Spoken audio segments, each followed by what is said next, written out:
Yes, y'all. We are live. Another Saturday night shoot the breeze. I want to thank everyone who will be in attendance tonight. There's no one here now. I want to thank everyone who will participate and be on the panel. Shout out to Oni out there in the chat saying peace, peace, who's on the continent right now. You guys make sure check out Oni's book. Oni, drop your link in the chat so folks can purchase your latest book. I'm going to try to purchase it this coming week. So make sure to drop your link for me, please. Shout out to those people who will be participating on the panel tonight. Those of you that'll be in the chat, much respect to y'all. You know the deal. I like to come on here to let you guys know what we have in store tonight. Tonight's show, we're going to try to answer the question, what makes African American culture so popular across the world? We're going to look at a video that's intended for the kids, for them to keep dreaming. We're going to look at the first quote-unquote black leader of any European country, and should the black world celebrate it or not. We're going to look at a situation. Well, the prompt says either get it on camera or get it in writing. I'm not too sure what the story is there, but we'll check that out. And lastly, we'll look at Marianne Williamson, president contender or cult leader. So those are the topics we have in store tonight. What I'll do is I'll hit the intro for the show. I'll start the show officially. And on the other side, we will drop Shoot the Breeze topic number 1, as well as introduce any and all of our panelists. So please stay tuned.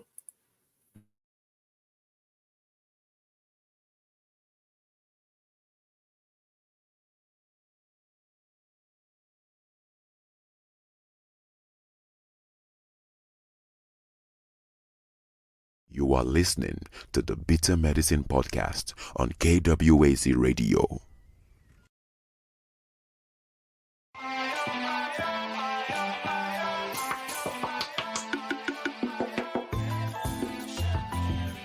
Welcome to the Bitter Medicine Podcast, where it's all about Black empowerment.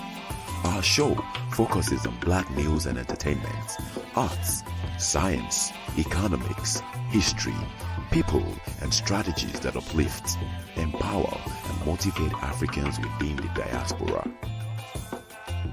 And now your host, whose favorite color is black, Goku.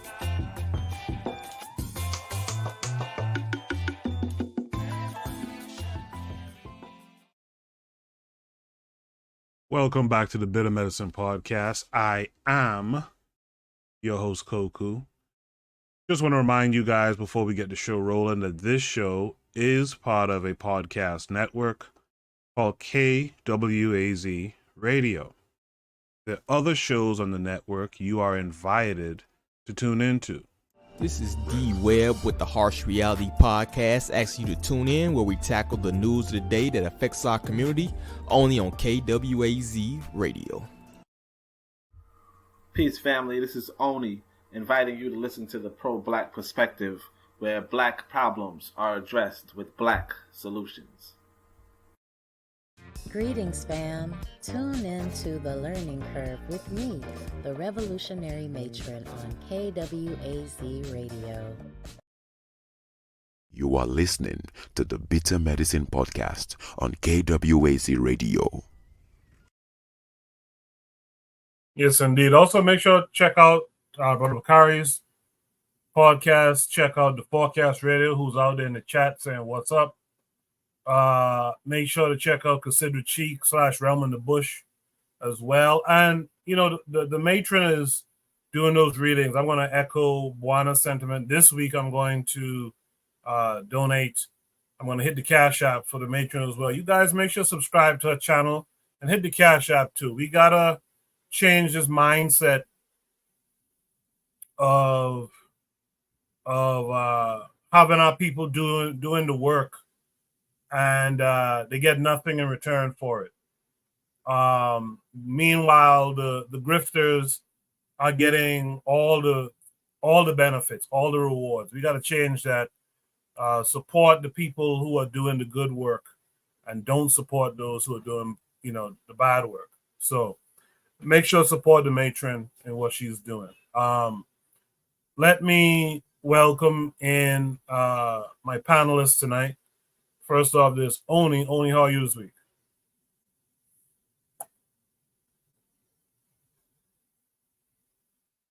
Oni, you're muted if you're talking.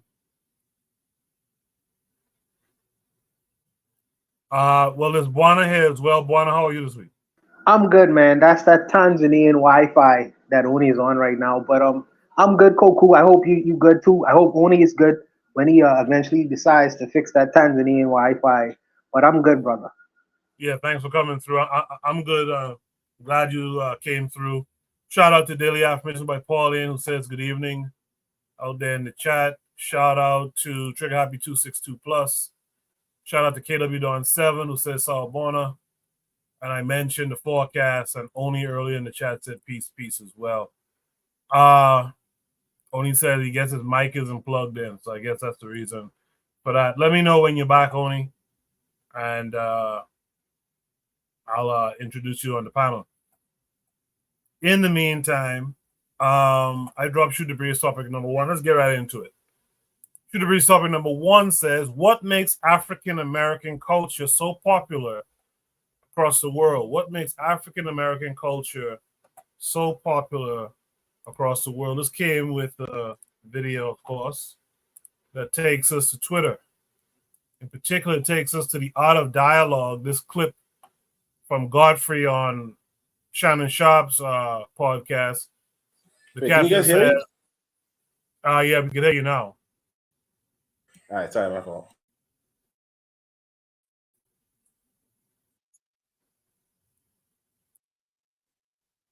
Yeah. What was I saying now? Yeah, so this takes us to Art of Dialogue on Twitter. The captain says Godfrey speaks on the myth that Africans don't like African Americans, and says that everybody all over the world copies African Americans. So we'll watch the video, and on the other side, we'll officially introduce Oni and we'll discuss it. In Africa, colonization, yeah. England, France. That's why you speak in French now. So I walk in and they say, "So what you gonna do?" Because Soul Plane was everybody was going, "Motherfucker, fuck that, fuck this shit." Yeah. I said, "I got an idea. What if I play an African guy?" They said, "What?" "I'm gonna play an African dude because Snoop Dogg's already there. Right. Let him do all the motherfucking. Let me be the what is the problem, you know?" Right. And Black Africans and African Americans always butt heads anyway. Yeah. That would be a perfect dynamic. So I went in there. Well, you're Nigerian now.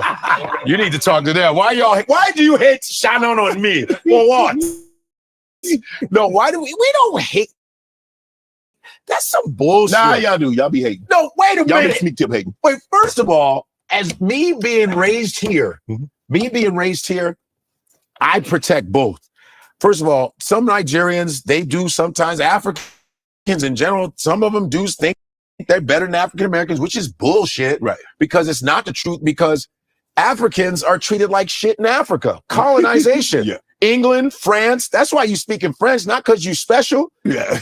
Because they came and sat on your shit and said, you're going to speak what the fuck we speak. Right. The Dutch, all of them, Italian, all of those European countries came and colonized you, treated you like shit. I mean, you go to South Africa, white people are calling themselves Africans and they don't even look at it. That's some gangster shit, don't you think? Right. I'm from South Africa. No, you're not.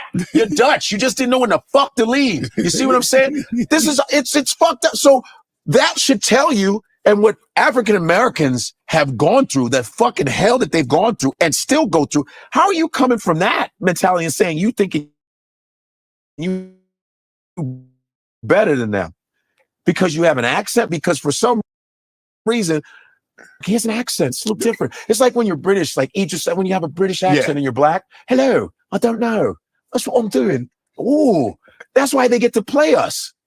Listen, British black dudes are playing drug dealers.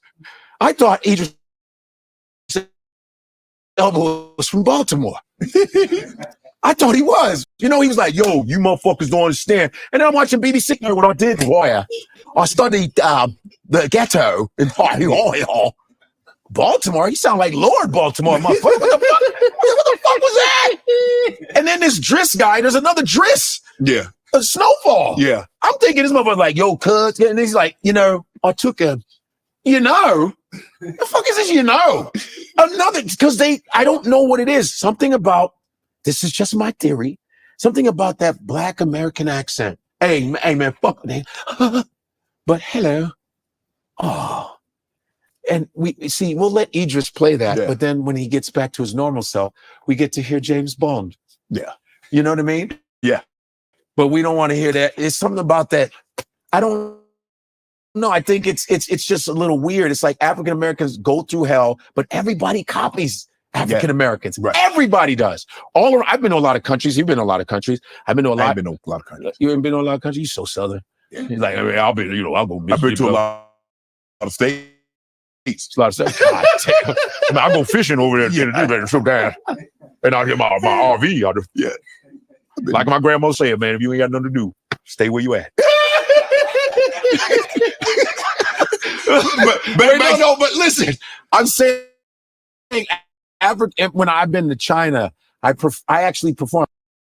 I was the first American to perform in Russia in 20, and black shit is everywhere. Hip hop, there's Russian hip hop. I was in Lithuania, went to a Lithuanian hip hop club. I was the only black dude there. And they were all, grabbing their dicks. And I'm like this, hi guys, hello. Hi, that's our culture. Yeah, China, everywhere is hip hop. When I was in Japan, when I was in Korea, black people are copied. All that K-pop is just nothing but fucking American. I think the African American culture is the strongest culture on the planet, period. Because even Africans are going, yo, nigga, man, fuck all that shit, nigga. Really? You sound stupid, man. This nigga got a lot of nerve, man. I was just saying, though, man, nigga, shut up. Get the fuck out of here. Interesting. It's very interesting how Shannon asked that question. Why y'all be hating on us? When Shannon did his ancestry, in fact, they mentioned it earlier in that conversation. His ancestry says he's 90% Nigerian, right? A guy from I forget the town he's from again, but somewhere down there in Georgia, right? Just crazy, man. Let's do this again. Let's see if Oni stuff is working. Oni, how are you this week? I'm pretty cool. Can you guys hear me? Yes, sir. Okay, yeah. I'm pretty cool. I actually went back to the motherland because what am I doing in the white man's land? You know what I'm saying? Beyond that, I published my book. So if you guys want to know, you guys can check it out. It's on Amazon. Wangalifu, that's the name of it. But that's about it. Appreciate you having me and all that. What time is it now? I forgot. It's drop the link in the chat. It's 3 a.m. right now, but I know y'all wanted to hear from me, so yeah, here I am. Drop the link in the chat for your book. Let's welcome in Angie, the ENTJ. I believe Angie's been here before. I could be wrong. Angie, how are you? I'm doing fine. Actually, this is my first time here. Juana invited me. You're muted. Oh, wait a minute. Well, I heard her. Oh, you did? Yeah, I heard it too. Yes, I heard it too. Yes. Well, welcome, Angie. Hi, nice to hear me. I'm so happy. I'm so happy you decided to come and join us tonight. Fellas, thanks for having me. The reason why I invited Angie is because she is a strong feminist kind of person with a very dominant opinion about the world. And I think that she has something to present and really add to the dialogue and discourse. So I hope that y'all guys find her very friendly and amicable and having conversations with her tonight. Thank you for coming, Angie. Oh, you're welcome. And if I could piggyback on that introduction, I'm more of a humanist and a globalist in my mindset. I know I can at times sound as if I lean feminist, but I'm for everyone. All right. Well, thank you for coming through. I hear you now. For some reason, I didn't hear you at first, but I hear you now. Thank you for coming through. Thank you for having me. Yes, indeed. In the chat, Trigger Happy 262 Plus says Shannon definitely looks Nigerian. Someone needs to mute their mic because I could hear background noise. Shannon definitely looks Nigerian. He says KW Don 7 says that Africans in America. I don't know what an African American is. Trigger Happy 262 Plus says African culture in America is popular because one, it's African culture, and two, America has the biggest microphone. If Brazil had the biggest microphone, we would all be doing samba. I agree with that 100%. With that said, let me start it off with Oni. Oni, what say you to what you just saw in the video as it relates to the prompt for Shoot the Breeze topic number 1 tonight? Yeah, I think Trigger said it. African Americans are popular because America is popular. America is the most popular nation on the planet at this point. Yeah, I mean, like, especially when it comes to media. Like I said, I've listened to the Putin interview by Tucker Carlson, and even this guy Putin, he's the president of Russia, and he's like, you can't win a propaganda game against the United States.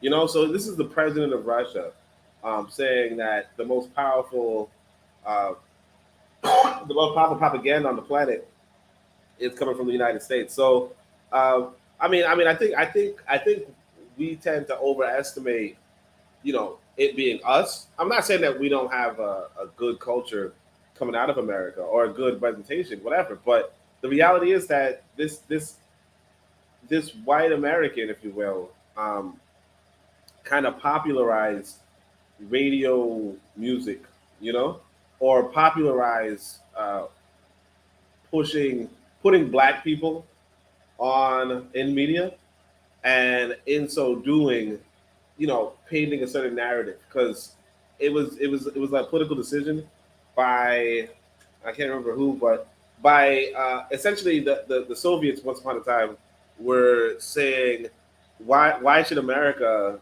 you know, be the global leader? Why should it lead the world? Why should, you know, capitalism be a model if it treats its black people so bad?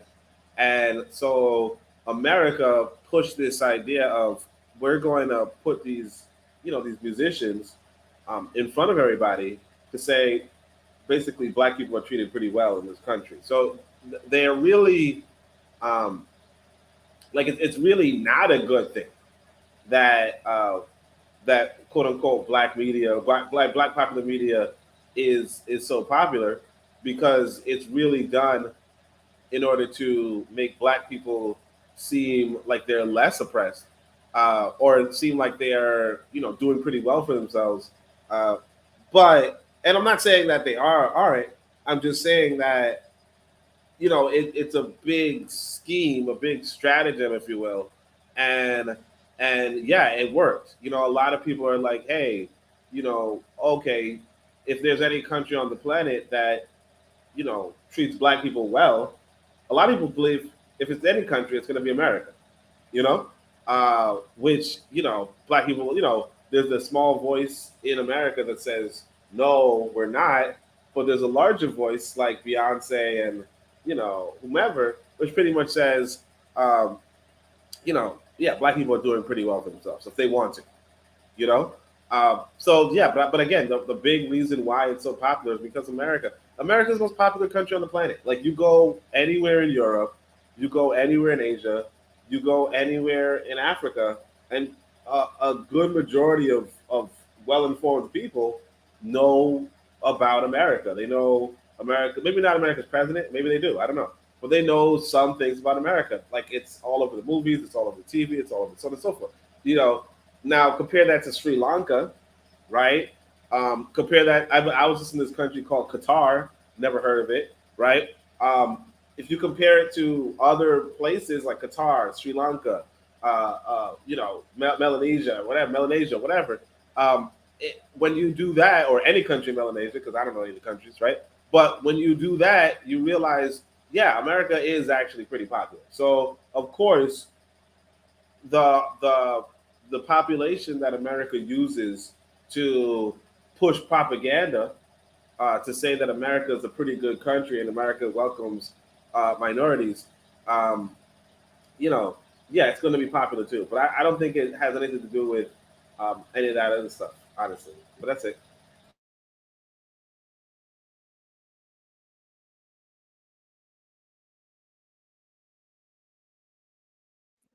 Cool. Thank you for that. Let's go to Angie. What makes the African American culture so popular across the world? What say you? Okay, my perspective on it may be a bit brief, but I think part of the reason why African American culture is so popular around the world is simply because it's so relatable. I mean, I'm an African American from down south. When I say I'm black, I'm collard green and cornbread black, you know. And I was raised by a community of people, including my great grandparents who lived through the Great Depression and so on and so forth. So many stories I can tell you on that one. But when I first started traveling around the world, I noticed that when I traveled with people from different cultures, they were kind of like not approaching the locals like that. Whereas me, hey, like I said, I'm from down south, African American. I was raised to say, you know, if I see someone, say hello, good morning, and smile, wave. So we tended to be like that. We're approachable. Some of the things that we've encountered, people from different parts of the world in their own way, they've encountered it too, and they could relate. So, and this is combined, I feel, with the fact that American society in general is individualistic as well, as opposed to being hierarchical. Many places in the world, the society works on a hierarchy. Like you have to move as a group, as opposed to deciding, you know what, this is what I want to do. This is how I feel I want to go about it, and I'm just going to go ahead and do it. So I think a lot of people are excited to see what the outcome of that is, especially in someone who looks closer to them, because most people in the world look closer to being an African American, figuratively speaking, than being a European, for instance. So I think that's part of the reason why. All right. I appreciate Oh, it. and We'll come back. Oh, sure. No, but I'm sorry. He told me to mention my channel, which is simply Angie the ENTJ. So if you type at Angie the ENTJ in YouTube, you'll be able to come across my channel. Okay, good, great. Yeah, I didn't want to cut you off, but yeah, we'll get into your channel a little bit more too as the night goes on. I appreciate you being here once again. Thank you for that response. Wano, what say you to it? You heard what Angie had to say. You only had to say. You saw the chat. What say you? Yes. So I am glad that Angie responded in the way that she did, because she made a distinction between what this guy is talking about in terms of hip hop and popular culture, which is popular culture, which means is in the so-called African American zeitgeist, hip hop, whatever that is. Because I don't think hip hop is black culture. I don't think hip hop is African American culture, and I'll get into that in a minute. But when she says that, and her being from down south, she is very open, very friendly, very approachable. So when she travels the world, where the world might be standoffish, some parts of the world, when she goes in different countries, her culture is one in which she knows how to say good morning. She knows how to approach people. You know, this is unique to some people. You know, if you do this in certain parts of England, people will look at you like you are insane. You know, that is, and really, that's not necessarily just specific to to down south, because you will find a lot of Caribbean people who do that as well. But I think that that is one of the things that I could compare to African American culture when she says that the individual, they act outside of the hierarchy. In Caribbean, they try to find out who your parents are. You are locked within a particular circle of people or group of people. Whereas in America, the individual is more prominent. Whether that's a good thing or a bad thing, I don't know. I know it's a unique thing to world culture, because the world sees things really collectively. If you go into different parts of the world, through family, through organizations, through political party alliances, they look at the group instead of looking at the individual. And that experience of Americans and African Americans who are a part of that culture, seeing themselves as me first, the individual first, is unique to the world. So I think that that brings a different kinds of perspective to the table. And people are drawn to that because they want to be recognized. Human beings want to be recognized for themselves, not necessarily the group. But with this guy, when he says that look at what these guys are doing, saying yo yo yo yo yo, and holding their crotch and shit, I don't consider that to be African American culture. I consider that to be a subculture that it was created in the lab of white corporations to send out images around the world that this is how the black man or black woman behaves. I don't consider it as African American culture. There's a popular so-called rap artist right now. Her name is Suki Hana. She has on the album cover, she has her legs open, and she has a sign next to it that says selling. So that's whore culture. I don't want to say that that's African American culture or pin at the African American culture to say, well, that's because the young people are doing it, because it's popular among the young people. That's why it's so popular around the world. I don't see myself in that or want to even align myself with that. When Snoop Doggy Dog calls women bitches and whores and shit like that, that's rap culture. That's a subculture that is sold all over the world. Young people consider that to be popular, but I don't align myself with that. Gangster culture is another thing that's within hip hop. Who is selling these images and creating these so-called popular images for people to go after around the world? And then putting African American on that. I don't see that as African American culture.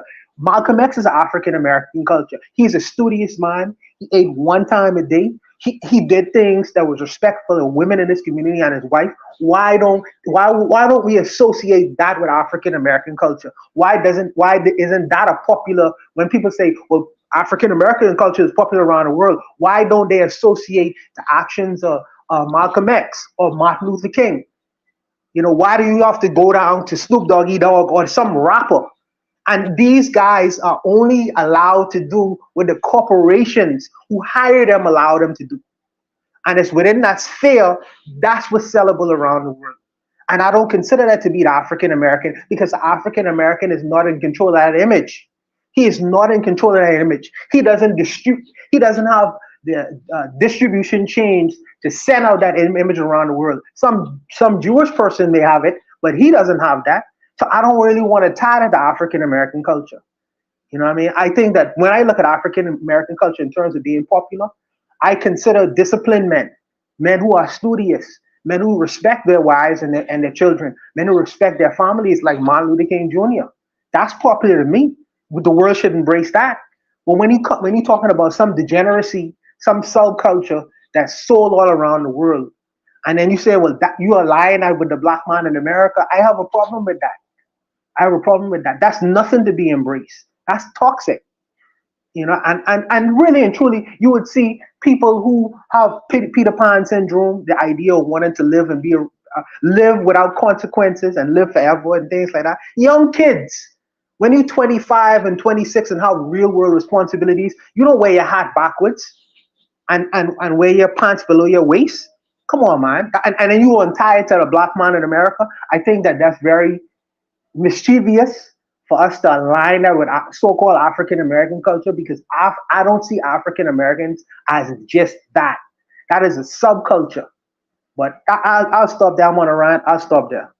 But Buana, what say you to the notion that when you often hear the average African American speak of the culture, they're referring to hip hop. So hip hop is the culture. Rap is an element of that culture, right? It's part of the music of the culture. But many, especially young African Americans and those who come to America and become influenced by hip hop and stuff like that. They'll tell you that hip hop is the culture, and they'll add that you're not from here. What do you know about it? So, what would you say to that? What I would say to that is there are many different genres in America in terms of culture. What you consider culture to be. Culture is just a behavior, a way of doing things. The African Americans have a prominent church culture, religious culture in America, very popular, that is prevalent around the world. Some of their religious people are very prominent around the world. That is a culture as well in America, where it's sent out all around the world. But we associating culture with just music and the clothes that are worn and the behaviors that are exhibited. That's just one portion of America, or black people who are behaving in America. What about the people who don't do that? There's so many people who don't do that. So I mean, I don't know. I like I say, I have only seen very young people between the ages of maybe 0 to 21 years old. After you become of a certain age, you're not gonna do certain things. You know why? Because when you're a 30-year-old man wearing your hat, when your pants beneath your waist, and when your hat cocked backwards, the world see that as stunted growth, stunted development. They see that as stunted development. You know what I mean? And me personally, I wouldn't want to align myself with that kind of individual. Now, maybe that's elitist in looking at that, but I see that as stunted growth, stunted development. But I'll leave it. And I appreciate you explaining that. But some people will challenge that. I think we're going to see that in a minute. First, let's introduce Kofi, the Black Critic. I was listening to you live. I heard Buana and Anthony McFall on your show. Good show. How are you this week? Doing good.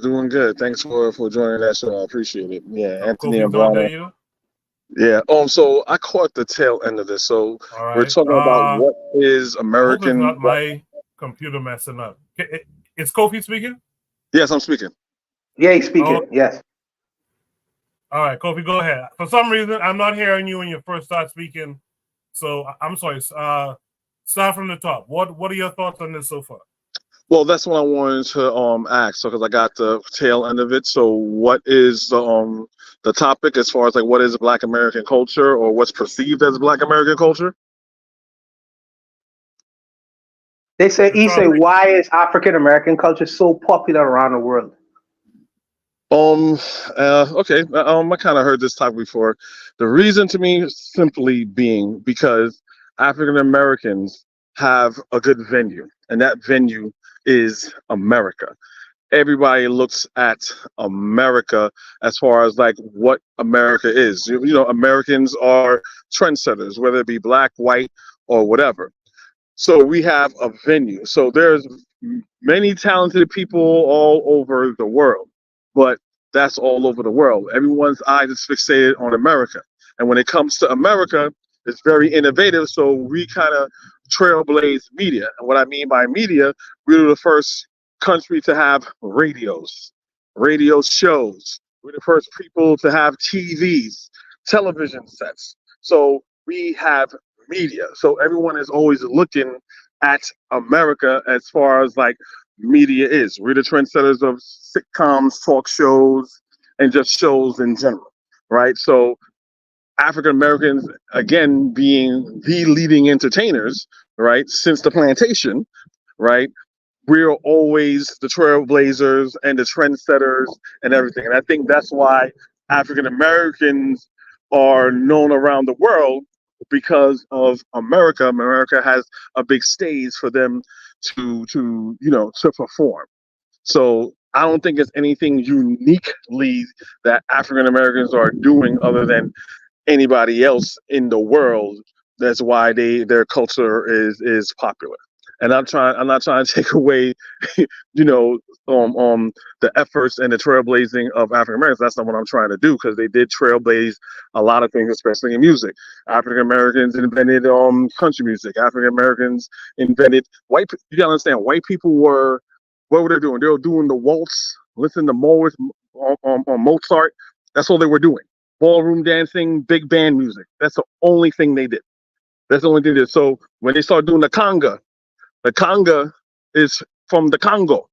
It's a dance. But through the Spanish vernacular, they call it the conga when it was the Congo, right? All these innovations and stuff that we do was something that African Americans already had. And well, when I say African Americans, well, I obviously mean as far as like in the Caribbean as well. You know, these were things that we invented, and they did. Again, African Americans invented R&B, hip hop, all these things, which is popular. But I'm saying is basically the venue they had, which is America, is what made them popular. Pretty much, that's my view. Appreciate that, Kofi. Let's work on our boy Zuliism this week. Zuliism, how are you? Hey, I'm good. I'm fine, man. I would agree with the last caller to say that they export African American culture to bring them revenue. Yes, and one of the main things that they said is that the last caller said, yeah, black people are talented everywhere, but since America has the money, has the big investors, they use black culture to promote America, and then that in turn brings revenue to America. But if we had this, if like for example, we could use Bob Marley and Peter Tosh. Bob Marley had the backing, and Peter Tosh didn't. So what I'm trying to say is that wherever the money is to put the investment behind that special group of people, yes, African Americans are talented. That's Caribbean Americans, but America, for some reason, is the consumer country. So they invest in it and they get people to buy into the how America is so great to black people, to accomplish black people. So now, of course, they export us. They export our culture to the world, and in return, the world tunes in to our movies, to the music, and come to America and other stuff. But one thing I wanted to push back on that somebody said, oh, the all of that is part of black culture. Stop lying, talking about men having dogging women, bro. And this is the thing I'm trying to say. Like, let's own the good part and the bad part, because that doesn't make. What is wrong with talking about come here, let me talk to you? I don't understand why a lot of us seem to take our I'm a label of dialect or whatever slang to be like it's a bad thing. They once we start using it, they start using it. And for people to say they're not like Caribbean people or African people or black people from different areas in the world, we always speak like that. That's our syntax, just different language. And people want to say the N-word, is a bad part of the culture. And other cultures, they say neg. And the Haitian community, they say neg. Neg means black. It might not mean like the same thing as a nigger, but it's there. So I don't understand how people, us having sex, putting sex into the music is not our culture. Stop it. It's part of your culture now. You adapting all that gangster life, that gangsterism. I was watching something. I know people in America might know about the Diplomats, Purple Gang, or Dipset. whatever. Dipset, right? You know what they got? You know where they got that name from? From the old gangsters, the people that we can't say their name without being demonetized. They were the gang with that name, Purple City Gang. Google it. You mean the Jewish mafia? Jewish mafias? Yeah, that was them. So yes, we as black people adapted that culture and made it our culture now. Let's stop acting like, we were all good, all great. No, we have bad part of the culture, and you got to own that shit too. Talking about hip hop, rap. No, the same way you want to claim Malcolm X, you got to claim Sexy Red too. Because there's a bunch of people in the culture that are doing just that now. And they're promoting that culture all over the world. Because you know what? A lot of people, now we're not like Sexy Red. But you go to clubs, you see doctors dancing to Sexy Red, you see lawyers dancing to Sexy Red, you see teachers dancing to Sexy Red. So how is that not part of your culture? So I'm saying that let's stop acting like, oh, Sexy Red is on the corner of its own, Young Thug is over here, and Tupac is up there, and yeah, all of that is part of your culture. Because if you didn't like it, you didn't dance to it, you didn't buy it, you didn't go to the concerts. Just like in the Caribbean, yeah, we was Vibes Cartel, all these dancehall songs talking about sexually raunchy and soca and compa that are very sexually raunchy, which is detrimental to the community. Yeah, all party to it. But no, that's not part of the culture. Y'all don't talk about honing or this woman horned this man. This woman give this man 2 jackets. Y'all don't laugh about it. Let's stop acting like, oh, our culture, oh, we don't. Y'all celebrate the bullshit in the culture too. So it's part of the culture. That's what I have to say. I want to respond to that. Can I respond to that? Yeah, me too. I want to piggyback on that because he said a lot of shit. Yeah. I'm trying to tee it up, guys. You've heard everything everyone had to say. Now everyone has the opportunity to speak. You don't have to be called upon. Just go ahead and have the conversation. Want to start it off? Absolutely. So let me start here. First of all, when I say yo, I am repeating with the words of the comic. You know, when he was saying yo. Now let me say this. Yes, Caribbean people, African American people talk with colloquialism. We have our own slangs and things of that nature. But I didn't only stop there. I say that there is whore culture involved when a woman presents herself with her legs open to the world and has the word selling on it. That's prostitution culture. I don't embrace that, and I do not accept that, and nor should I have to accept that. When within my community, we talk about whatever is celebrated around the world. This whole idea of calling black women bitches. That is a unique thing that I have never heard my father call his wife or any woman a bitch. Never had any of my uncles say it. Never had no person of influence use that word in utterances in regards to his woman or women in his community. That is a unique thing. That's the first thing. When you talk about popular culture. The other thing is, I mentioned Snoop Dogg. Snoop Dogg has raised this idea of pimping is a good thing, selling your woman off. Where is that a culture in? I have not seen that. I do not want to embrace that. My woman should not be sold.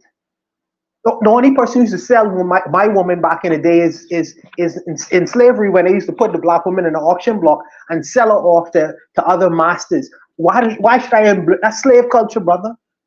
That's slave culture. Why would I want to promote that? The selling of that. Another thing you mentioned is gangster culture. Gangster culture, bro. I'm a Gavier. I'm not a gangster. I don't want to pay homage to no Jewish mafia, to no Italian mafia. No, bro. I'm a Gavier. That's not. I'm gangsterism in my culture. Hard work, perseverance, doing businesses in my culture, but not no gangsterism. Why you want to attach and assign that to me and say that I should embrace that? No, brother. You talking to the wrong man. You're barking up the wrong tree, bro. You're barking up the wrong tree. I'm not that kind of individual. So just because it is popular, that don't necessarily mean all black people should hang it on to themselves and embrace it. There are some things that are as toxic as this day. And you telling me that I should embrace it because you could point to some specific thing that's good. Bro, I never used to be I glad Vibes Cartel in jail. As a matter of fact, they should have put him under the jail. I am happy he in jail right now. You know why? Because there were black people when he was arrested and say, it don't matter that he killed somebody. You know what I mean? It's okay. We gonna let that pass. Jamaican people are saying this on the streets. Come on, bro. He was toxic to the community. He was selling face, what do you call it? Face lighteners. And he was a very toxic artist. And I don't mind him going to jail. I listen to Barris Hammond. Yeah, I never heard Barris Hammond call a black woman a bitch in my life. You're mixing apples and oranges. You're mixing apples and oranges, and you're throwing us in with everyone else. You know, you're dealing with different kinds of individuals, bro. You know, and that's all I'm saying. I am not a gangster. I am not a pimp, and my woman never heard me call her no bitch. And I would never have her for sale in any place around the world. That is toxic, toxic, toxic, toxic. And if that's what you consider to be popular African American culture, I don't want that, bro. I don't want that. But I don't believe that's African American culture because I am reminded of people like Martin Luther King, Malcolm X, people who I embrace and respect. And the many respectful men out there who do 9 to 5s and do wonderful things within their community on a daily basis. Don't par that with gangsterism, pimpism, and whoredoms. Don't do that. That's unfair. But I'll leave it there. I'll leave it. Yeah, that's true, but I think there's so many facets to the situation. So first of all, we gotta understand what is culture, what this takes culture, and things like that to see who's really leading the culture. Now, when it comes to hip hop, right? In the beginning, if you don't, anyone knew, I'm not gonna bore you with the history of hip hop, but it was always something positive.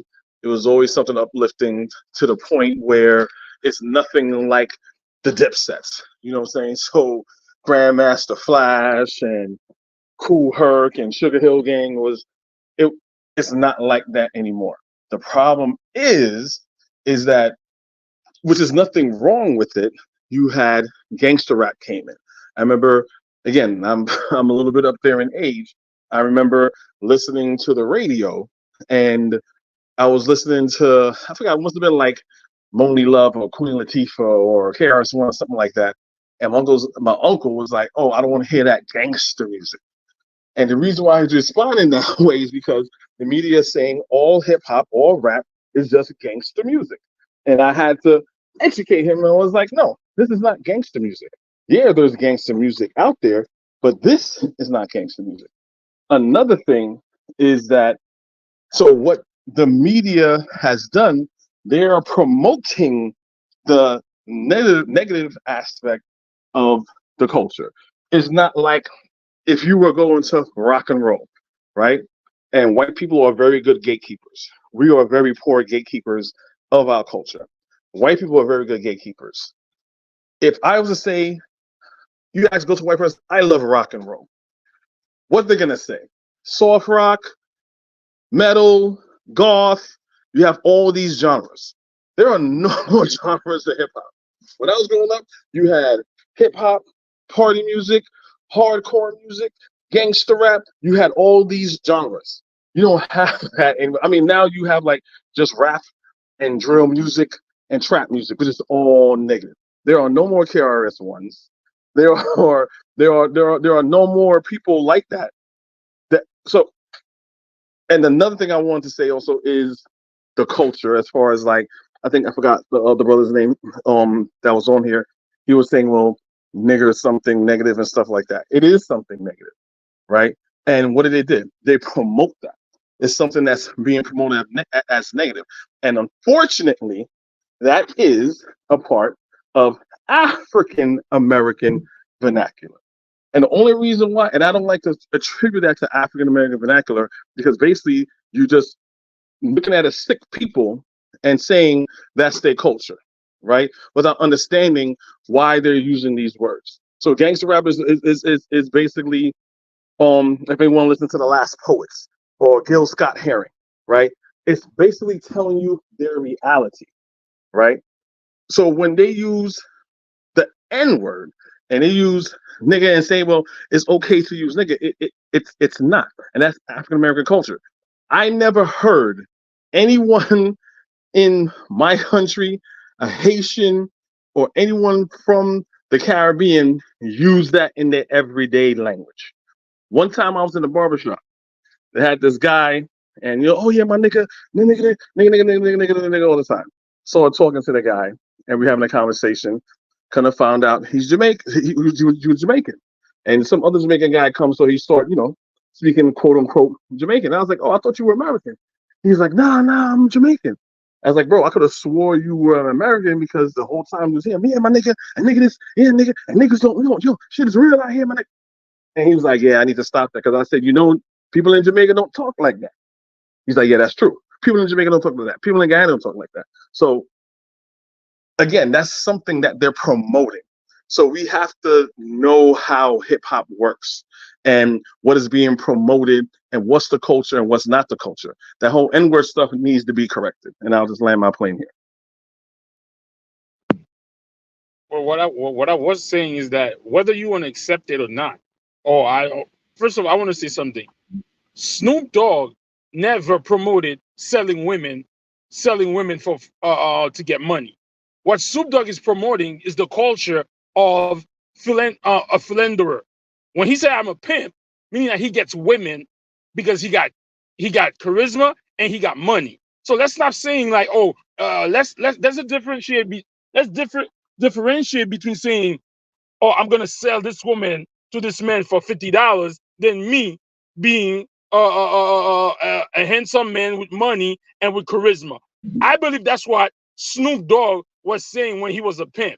Yes, that also falls under the sexual deviancy category. But you're not different if you're at the club shaking your butt to the soca song that's talking about sex this, sex that. What's the difference between that and Snoop? You're not different. The difference You're is not he have different. done Magic One. He have done Magic One in his videos. I Sure, sorry. I apologize. I don't think the Mighty No, I Sparrow and apologize. Snoop Dogg are the same people. I don't think Sparrow and Shaka Demons and Snoop Dogg are the same people. But go ahead. Yo, whether we want to say, I'm not talking about Sparrow. Yo, let's stop using the singers in the Caribbean culture that sings about good stuff. Let's talk about, so we could compare Snoop Dogg, if you want to the guy that Boana just said, Vibes Cartel. What's the difference between them two? Nothing. So okay, so what I'm saying for us to be this is the thing I think we're missing. When it comes to, I don't like doing the verses just like that. Let's white culture. The problem is, as black people, right, we're judged extra harshly. There is a lot of sexism, a lot of deviant behavior in rock and roll, in country. But it's okay for them to do it. They're not deviants. They're not sexual deviants. So when no, you say that, brother. They are sexual deviants. No, I'm not saying that you say that. I'm not saying that you say. I'm not trying to indicate that you're saying. I know you're not saying that. What I'm just saying is the reason why we're having this conversation is that when we do the same thing, right? African Americans are in America all day, and like we're saying, how they copy dips and stuff like that. We're looking at Frank Whites, the Al Capones, the original pimps, the white men that are here and stuff like that. So what are we doing? We're just mimicking what we see in our environment, and we put in a black spin on it. But because we've been demonized, right? It's saying, oh, that's black culture. Knowing that we didn't start pimping, we didn't start bootlegging, we didn't start stealing. We didn't do that. White people did that. So I think we're hyper focused on our behavior and not seeing where it came from, where it's normalized in rock and roll. Rock and roll, a woman could be in the bikini, shaking her flat white pancake ass, and that's fine. When we do it, oh, look at their culture. Look how they are. Look at these sexual animals that don't know how to control themselves. So I understand, yes, in hip hop and in soca and all that stuff like that, yeah, it's sexualized because it's normal. There's nothing wrong with that. It's just that what lens are you seeing it through? You're seeing it through a westernized white people lens, or are you just seeing it as, hey, that's just people. All people have music, have music like that. I'm pretty sure if you get some Hindi music, you see some Hindi music, some Indian coolie music and things like that, they be shaking it behind you and everything. But you know why they get a pass? Because they're not seen as sexual deviants who can't control themselves. That's pretty much what I wanted to say. What I'm saying is that hold on. I didn't finish, bro. Okay. Hold on. I just want to remind people that you could just jump in. Don't wait for me to call you in. So, Angie, if you want to add anything. Yeah, sure.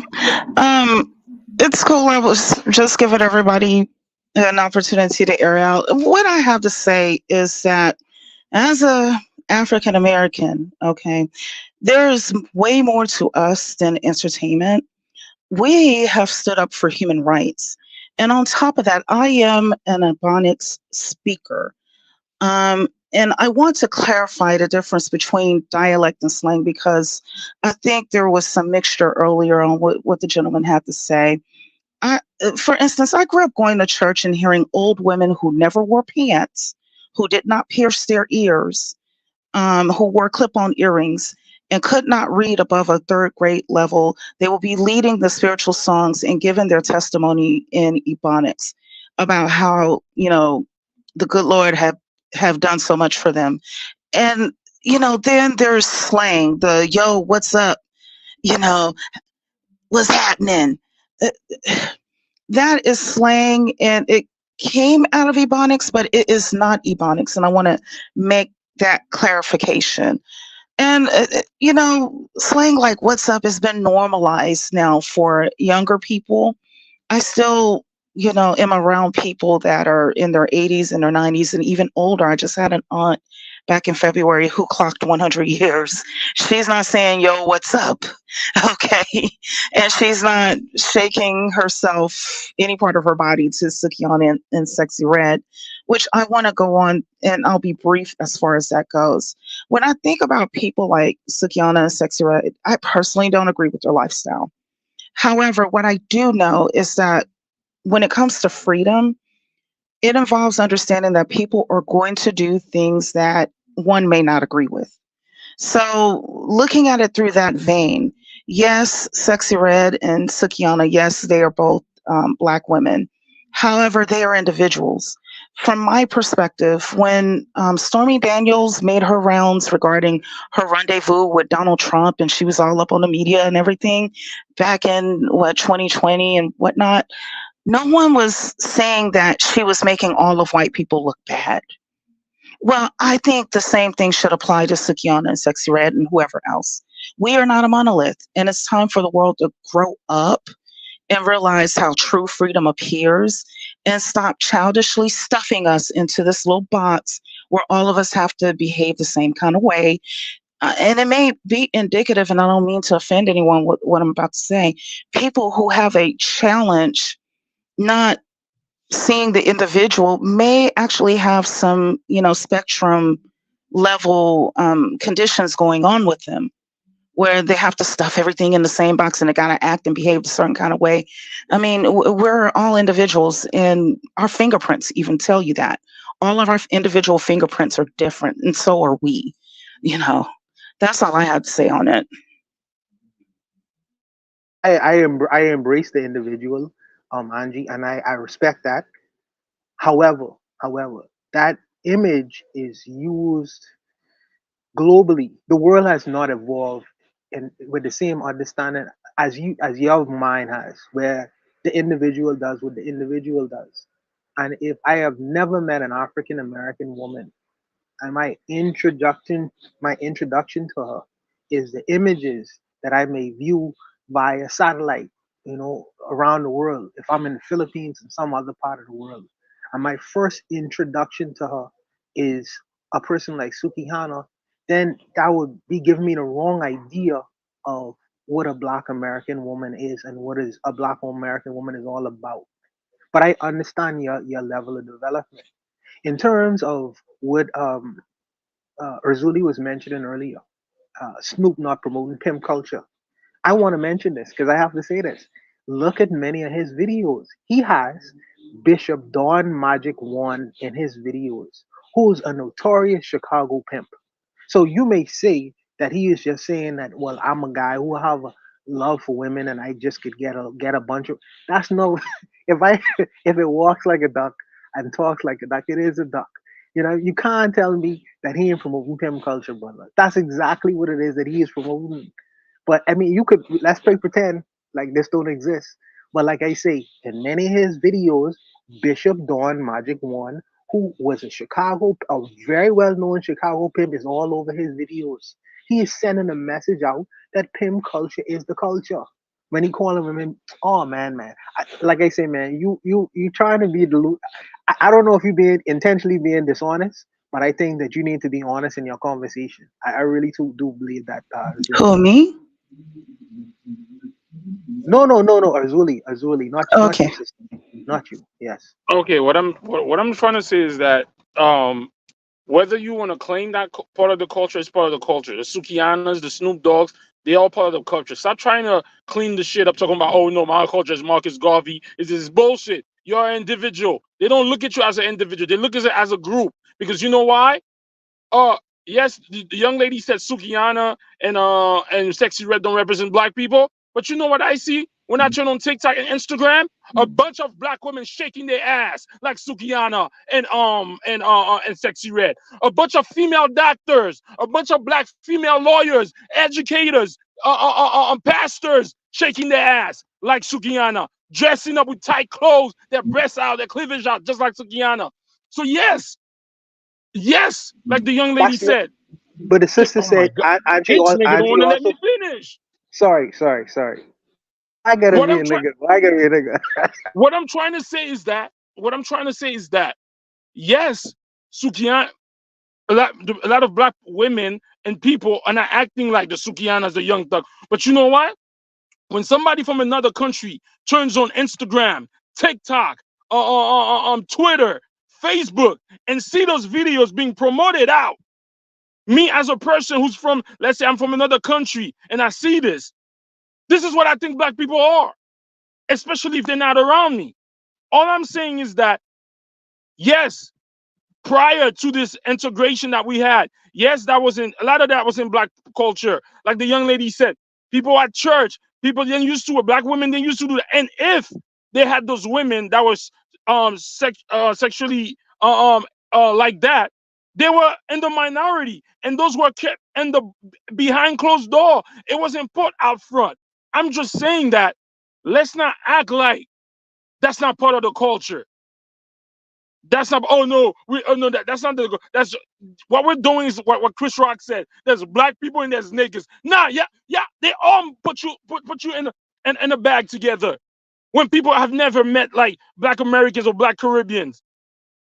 So going to soccer, going to those carnival, women wearing nothing. That's what's the difference between that and Suki and Sexy Red?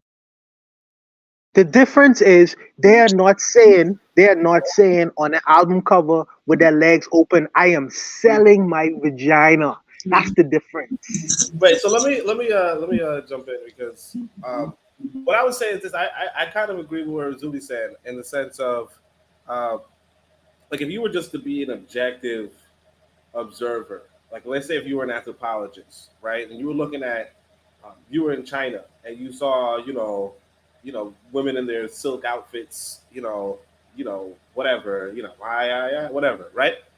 You would say that's Chinese culture. If you see a significant number of people participating in it, you would think, okay, this is Chinese culture, right?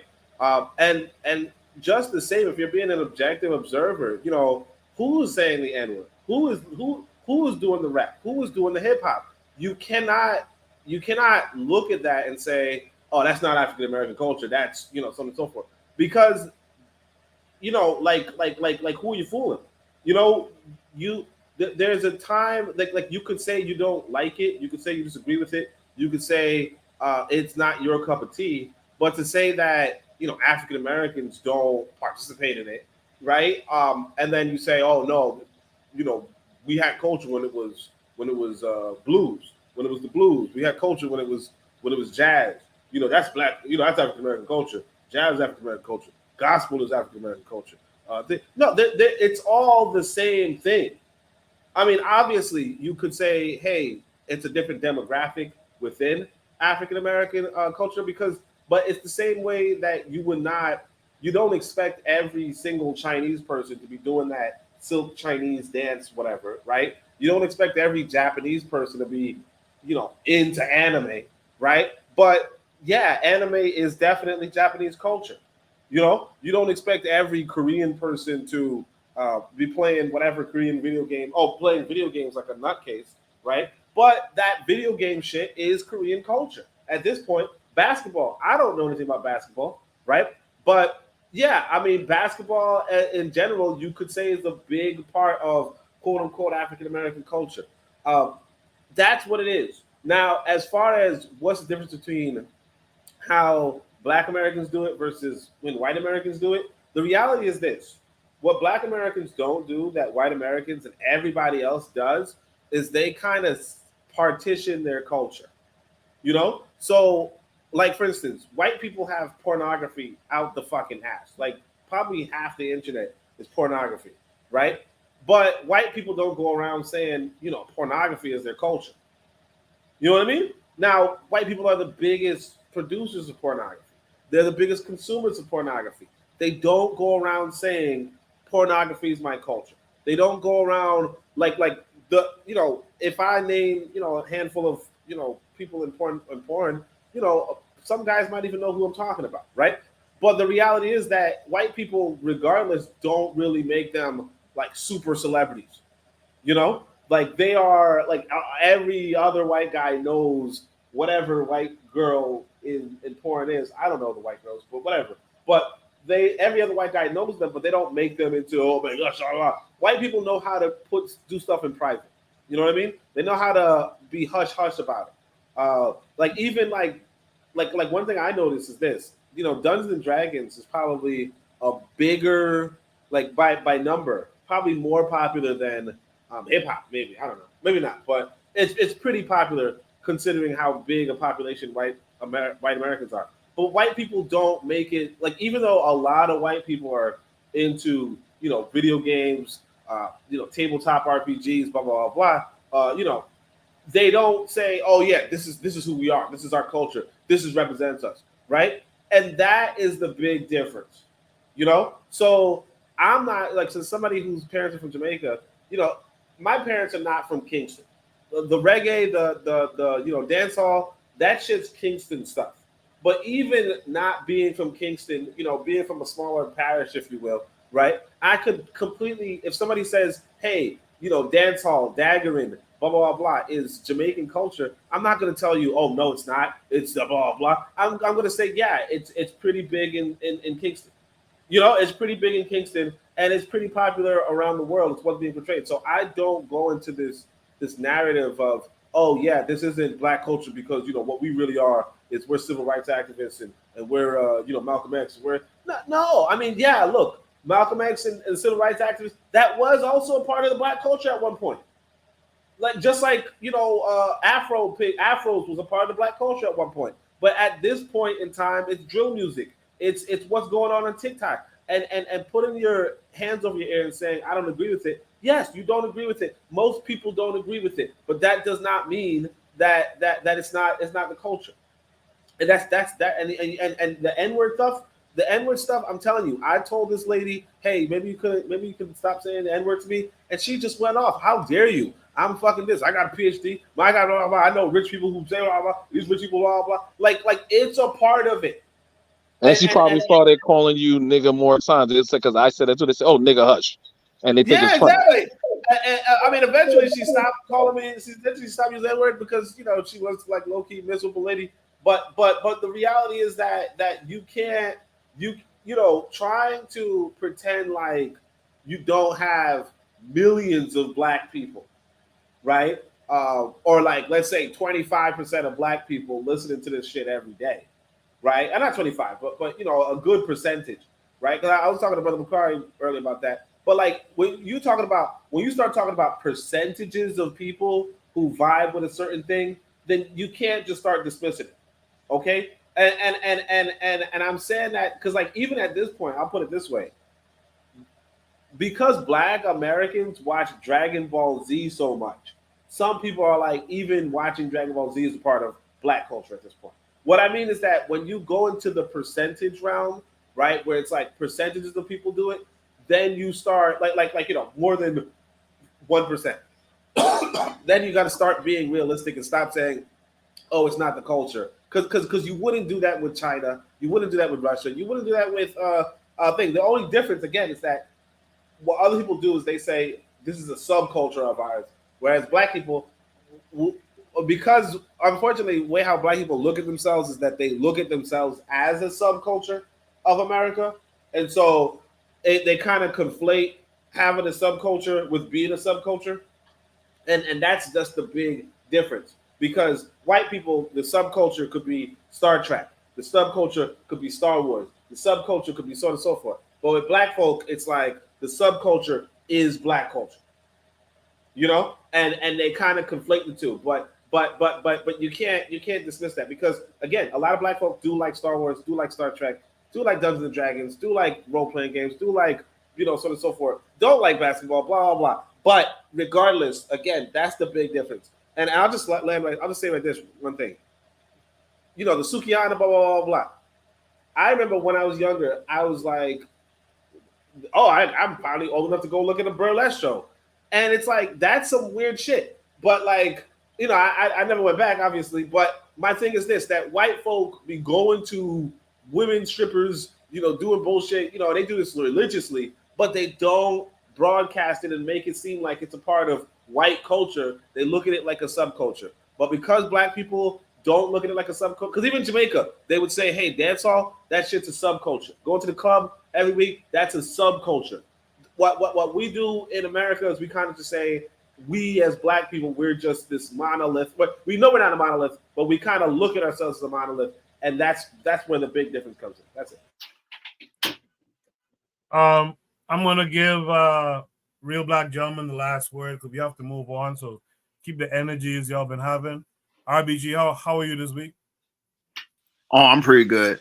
I think I'll just say briefly that I mean, why does it I think one thing that I would say, that the nature of black people in the our culture is not a closed ecosystem. It's permeable. So naturally, other people around the world, a lot of people aren't white, tend to mix in. You know, there's Asians mix in with black folks in this country. So everyone kind of sees themselves, a little bit of themselves in black people. It's just the nature of how it works. I've seen some East Indians, like actual Indian like rappers. I mean, and they have the same type of clothing and everything that black people have. I mean, it's because the white man's TV broadcasts everything. They see aspects of what is broadcast. We're not broadcasting our image. You know what I'm saying? That's just what it is. That's all I had to say. That's all. I appreciate that, RBG. Like I said, for time's sake, I want to move on to the next topic. So let's do that now. Brother Bakari is out there in the chat. He says African American culture is popular around the world because of white people. The same reason the whole world thinks we are criminals. So just wanted to get that in there. Shooter Breeze topic number 2 tonight says, for the kids, keep dreaming. So this came with a link that's going to take us to YouTube. Let me share with you guys here. We'll watch the video and then future of your. So when I came here, I had to learn quickly. But what Nigeria...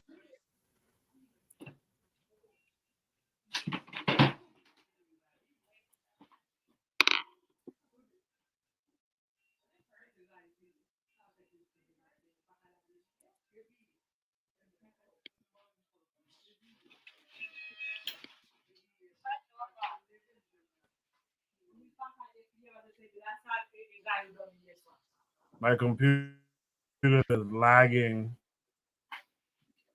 I apologize. I don't know why it's taking so long to buffer. What shapes you to be is to learn, to be adaptive, to be a survivor, to be resourceful. Yeah. So quite quickly, you see all of the resources that are available to you that a lot of people here actually take for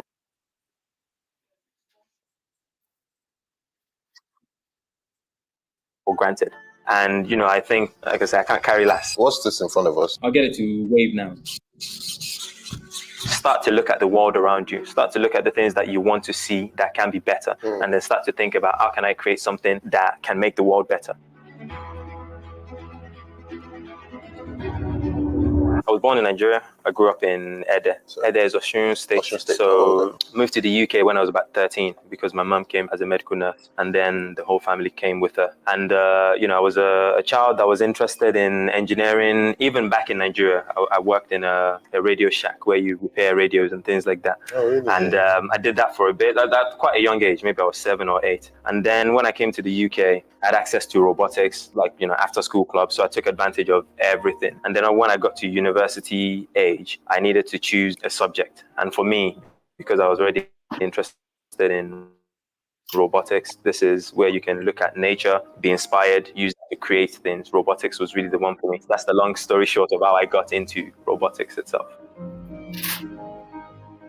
So why robotics? Even from Nigeria, I was the type of kid that would spend a lot of time in nature. And people think, okay, how do you get from nature to robotics? Yeah. So, like I was saying to you earlier, my favorite place in Nigeria is a small town, not a village anymore, called Odiomu. That's my grandma was there. So we would always go to visit. I would spend time in the woods, just observing animals, just observing how nature works, the beauty of it. And then you look at life itself, creatures, how they move. So I would be looking at spiders, how does this thing walk? And so to look at it and then to try to recreate it. I think robotics is a creative art in itself. It's how do you make something that can exist in the world and have an impact and do some activity. You can obviously go down and define what a robot is, which is it needs to have some intelligence to be able to impact the world. That's where the link comes from. Looking at nature, looking at how things move, asking questions, just marveling in the beauty of life that we have, and then trying to then do something as well. What's this in front of us? So this was my first company. I'll get it to wave now. Can you make it come towards me? Oh wow! Okay, stop. The story of how I got into this was so as I was at university, I knew I always wanted to make a living through robotics, and some of the things that they were teaching us were to do with industrial robots. I wanted to do robotics because of Transformers, all these amazing things that I saw. So these things that wow you. So I started an after-school club where I was teaching robotics to young kids. Yeah. I got the university, so I pitched to the university. I got some funding. I pitched to Hewlett-Packard. I got some funding as well. So this was my first cutting my teeth into entrepreneurship, that you don't need to go down a traditional job path. And when I saw that the robotics kids were using Lego at the time, when I saw that the kids that were normally rowdy, they were very, very engaged, then I thought, a lot of the products on the market are really, really boring. Can we create something that feels like a video game character in real life that can both entertain and use that entertainment as a way to get people to learn more about engineering, about robotics itself? So that's how we started. This is called Mechamon, short for Mechanical Monster, a bit like Pocket Monster. Oh, Mechanical Monster. And the company that brought that out was Reach Robotics. Yeah. And that's your company? So that's my company. So that was my first company. We closed that in 2019 because this product has two identities. It has the entertainment part and the education part. The education part is actually a lot stronger than the entertainment part, because the entertainment part then means you're competing in markets with the likes of Hasbro, you're only selling at Christmas, all of those types of stuff. So again, going from engineering to the business side, I had to learn on the job. So it was kind of the first business was me living my dream of building robots, bringing my wildest imagination to life. And quickly we learned that, okay, we have to focus on the education element of it. So we closed the business in 2019. The assets for the product itself was then acquired into Awari, which means to seek and find in Yoruba, which is a business that's focused on education and developing the robotics infrastructure across Africa. And we started initially in Nigeria. So you said this company, you closed it down in 2019. Yeah. Why? It looks like... Yeah. So, I mean, the hardware is a challenging business. And if you actually look, there aren't too many robotics companies or startups today. And that's because, as I mentioned before, the robotics industry is actually still quite young in itself. But as I mentioned, we had two elements, the entertainment part and the education part. So that business itself primarily was focused on the entertainment part, sell it at Christmas, let people buy it, things like that, and then let people discover the education aspect. So instead of doing that, we're now just purely focused on the education aspect. So you're using this in schools. Teachers are using it in schools to teach robotics and to teach education.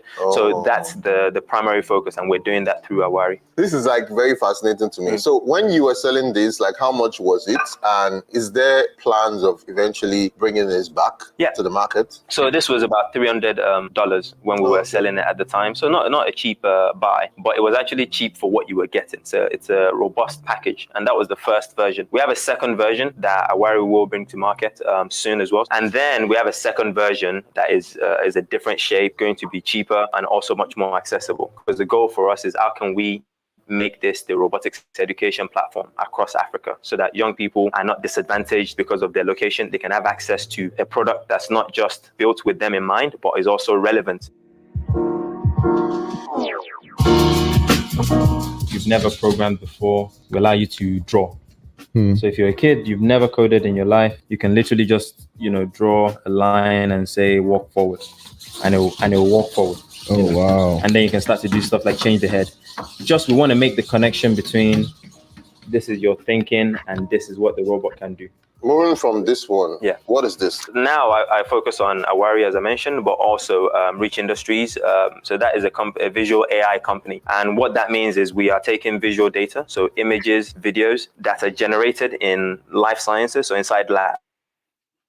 Imagine you're a scientist in a lab and you're running an experiment that runs for 48 hours. Unless you sit in the lab for 48 hours, you're going to miss some stuff that happened. So we allow them to have modules like this. This is just one of the modules that we use to capture data, gathers data about what's going on, and we can tell them this is what happened with your reaction. This is when it changed. So all of the functions that human would be doing, the manual data capturing, we augment the scientists so that they can do their work better and just focus on the science part of it. So what's Awari? So Awari is the education company that is focused on democratizing access to frontier technology across Africa. And we start with education. How do we make sure that young people have access to tools like this to be able to bring their wildest dream to life, to not just because you're in Nigeria, not be able to build robotics like a kid in another part of the world. So education is what we're starting from. The second thing we're also focused on is research. Can we build an environment where you create a pipeline where people are coming out of education and they can also do interesting, world-class research. So for example, you're looking at here, this is a robot called Baxter. And when it came out, the idea was that you'd just literally be able to show the robot how to work.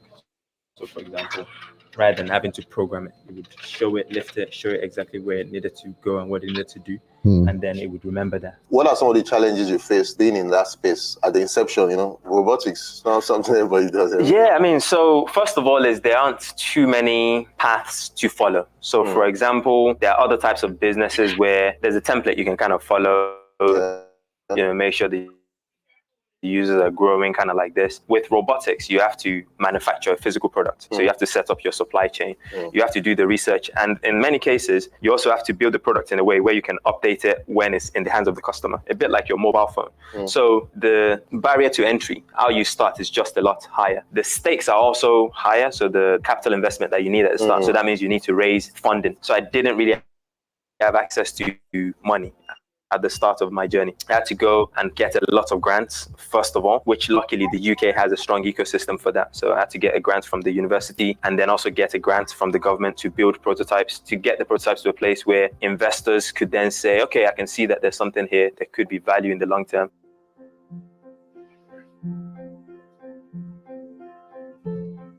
How important do you feel it is for Africans to be involved in robotics? I think it's one of the most important things, not just robotics, but frontier technologies. In that bucket, you have artificial intelligence, you have robotics itself, and you have biotech itself as well. Those are some of the things that will shape the world for the centuries to come. The reason why artificial intelligence is important is if we don't start working on it, we're going to be left behind. If you look at a country like China, they worked hard to move out of a agricultural kind of economy to make sure that they have manufacturing as a strong foundation, which has a lot of robotics in to develop into an economic power of a whole nation, of a whole continent, as you invest in these technologies. What can be done to make this change happen faster? So practical example is definitely you can look at what's been done in other countries. There is a role for the government to play to subsidize in some way. In the UK, there's no shortage of grants. There's no shortage of grant funding. Every month you can apply to Innovate UK. There's research facilities to just make sure that all of these questions, what is research? These questions are being asked about, can we build technology that can make human life better, that can lessen suffering, all of these things. And then, you provide funding, you allow people to not worry about survival so that they can start to self-actualize. So you've got that Maslow's hierarchy of need. At the bottom is survival, and then all this other stuff. All right, I gave that good 10 minutes. One of the things I like to see from Black folks is when they develop these business ideas that can pivot, that have these pivot points in it. Not all businesses can do that. Where if the business side of it, the real money making side of it fails, we could flip it, we could pivot it into education, teaching. It's like when someone buys a commercial property and they can't rent it out to a business, and they make a pivot and say, all right, we'll host parties or something in the space, to make that money. I like to see that they had that here. They tried to, they realized they couldn't compete with the Hasbros and the bigger companies. It just didn't make sense, but they were able to turn that experience into educating like the next generation. So I kind of appreciate that. I want to start with Angie on this one. Angie, what say you to what you just saw? Oh, okay. This young Yoruba man, I believe both of them are from the Yoruba people in Nigeria. But the robotics guy, he's very inspiring, and the other guy, I can't think of his name, but I watch his videos on occasion, and I like what he's doing. However, I am a numbers person, and what I can say is that the first thing the young man, the robotic, mentioned is that his mother migrated away from Nigeria, and then eventually his family followed. And what I can say is that there's something that caused his family, as well as many of his other fellow country people, to migrate away from Nigeria for greener pastures. And another thing that I do know is Omoyele Sowore, who is the founder of Sahara Reporters. He resided in New Jersey before he decided to go back to Nigeria. He left the comfort of America, left his family behind in an effort to conduct a peaceful revolution, because right now, where Nigeria and a lot of places in the world actually, but we're talking about Nigeria here, they are sitting on a powder keg that can go in any direction. And so when he tried to conduct a peaceful revolution to bring about change in a way that would not require the shedding of life fluid, I know we're on YouTube, so I'm trying to be careful with my words. His own people jailed him for 5 years. So this man spent 5 years away from his family, and he just recently, I think last month or maybe a few weeks ago, went back to see his family after being away from 5 years. He's back here in the United States. So I see what's happening. I see the brilliance and the talent in him, as well as many others. But it's not going to happen if the foundation that this guy is trying to build his business upon was already crumbling before he started building. And it's a reflection on, unfortunately, what's happening in his nation, not on him. So that's my thoughts on it. There is a reason why a lot of people are migrating from the global south towards the global north, with the exception of being Australia, where people from Sri Lanka are migrating across the ocean to get to Australia. There's a reason for that. And until that is addressed, then all of this effort, all of this brilliance will be wasted, in my humble opinion, if they try to do it there until they deal with it. I'm not saying that it's not possible, that it can happen. It can happen anywhere, but they have to deal with their issues first.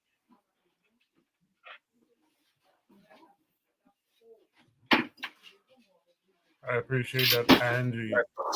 And I agree with a lot of what you said just now as well.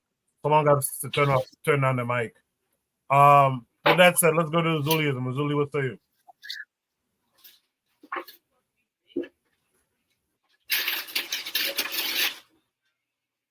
Okay, I guess Zuli is on something else right now. Real Black Gentleman, what say you?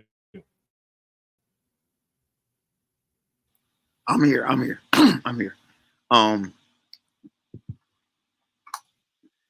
Well, I mean, I think that it's noble. I can't knock it. I'm not gonna like speculate into like resourcefulness and how it can be, how it can be kept up. Um, Africa has all the materials that over here in the Western Hemisphere and all over the world that they want. That these computers, these cell phones have all the raw materials that is extremely scarce in other places. In Africa, it happens to be in abundance. Now, these white folks have all kinds of ways to figure out what's in the ground, but you can only do so much unless you dig up in the ground. And that's the thing that African people can do. We can make, we don't have to copycat what, as far as technology, everything that, each developer out here is doing. I grew up, I remember it was like the old school floppy disks that were the hard, like the actual floppy disks with a little thing in the middle. Then they had the harder floppy disks were like smaller and kind of square, but it's still called them floppy. Then you had CDs, MP3s, you know what I'm saying? And all of a sudden, you know what I'm saying, everything is digitized. It's like everything is a new level. There was the DVDs and the Blu-rays, the laser discs, you know what I'm saying? Everything, there's all these incrementations. So what Africa has to do is actually like just break the technology like chain. Whatever technology Africa is doing, somewhere on the African continent, some brilliant mind, I truly hope, is figuring something out. I watched a documentary a couple of days ago on how blue LEDs, they were incredibly hard to make. And this Japanese person in one of these companies, electronic companies, he basically was a rebel and kind of like went against the wishes of his own companies, did his own research, and developed the actual blue LED. I mean, there's science behind it as far as like wavelengths and stuff and the materials used to do it, but there's challenges out there, and it doesn't take much. Like if you have the equipment, if you know what the equipment does, you can rebuild things and do things that no one else has done before. I do believe, like, the thing about the Yoruba, what I heard is that they're incredible material scientists. Like some of their sculptures in the metallurgy was incredibly like refined. Like, African people have talents. We have like materials talents. When we have our resources at hands, and we are our minds, you know what I'm saying? And it doesn't take much to go ahead, and takes a little bit of time, and you want to make some exquisite things. It just takes a little bit of time, and you get to eat right, and no drama, and just sit back. You know what I'm saying? Good 50, 60, 100 years. You know what I'm saying? That young person, that old person, to come up with something new. And it'll be world changing. So I see stuff like this. You know what I'm saying? I always think it's good, because it's important to like build things from scratch and like do stuff like that. So when I see, I kind of did some stuff like that when I was younger, like with little Legos and have little motors to them and trying to make a move, and like, I get it. You know what I'm saying? It's always a good thing. I'm not gonna knock it. I'll pass the mic. Let's see if Zuli is back. Thank you for that, RBG. Is Zuli back yet? All right. Looks like he's not. So let's go to Oni. Oni, what say you? Yeah. What could I? Oh, kids should keep dreaming. Yeah, I totally agree. I think what he did, what he does, or what he's doing is really excellent stuff. I think more of us, and this is actually something I kind of stressed in my book too, honestly, but it's like we have to start getting into being producers. We can't just be consumers. We can't just keep waiting for other people to build what we want to see built. What this guy is doing is actually very impressive, and I think we should definitely do this more often. Now, I don't think that we should pretend like every one of us is doing this, or that a good percentage of us are doing this. I don't think we should pretend that. But I do think that when we do have people like this doing these kind of things, that we should promote it. When I was younger, I remember there were commercials for the United Negroes College Fund, and the tag was "A mind is a terrible thing to waste," and it really made me think back in the day, like, yeah, there's a lot of black people who would be geniuses if we had good supportive countries, good supportive, what have you, but most of us don't. But if we wanted to become that way, we have to, or at least that's what I was trying to say. Like in my literature, what I tell people is we have to build those sort of schools, because at the end of the day, if you're trying to learn robotics at this level, this level of comprehension, you really have to be involved in some sort of um, tertiary education, some sort of university level education. And the reality and the sad truth of it is this, that a lot of us as a people don't build those university level institutions. And so I think that the step forward for us is to build those so that we can churn out, because as impressed as we are of this one um, you know robotics guy, right? The reality is this: white folk are, have hundreds of them, have thousands of them, because they built the institutions to make thousands of them. We can't just wait around for one guy and be like, yeah, well, whoopsie, and then we realize, hey, he had to go to he had to go to their university and beg them for grants, right? So what we have to do is we have to say, or we have to be serious about building institutions so that we can also say, oh, we have thousands of these guys. And that's all I would say. Thank you. Appreciate that. I see Azulism came back up. Azuli, are you there now? Yeah, hello. Hello, can you hear me? Yes, Azuli.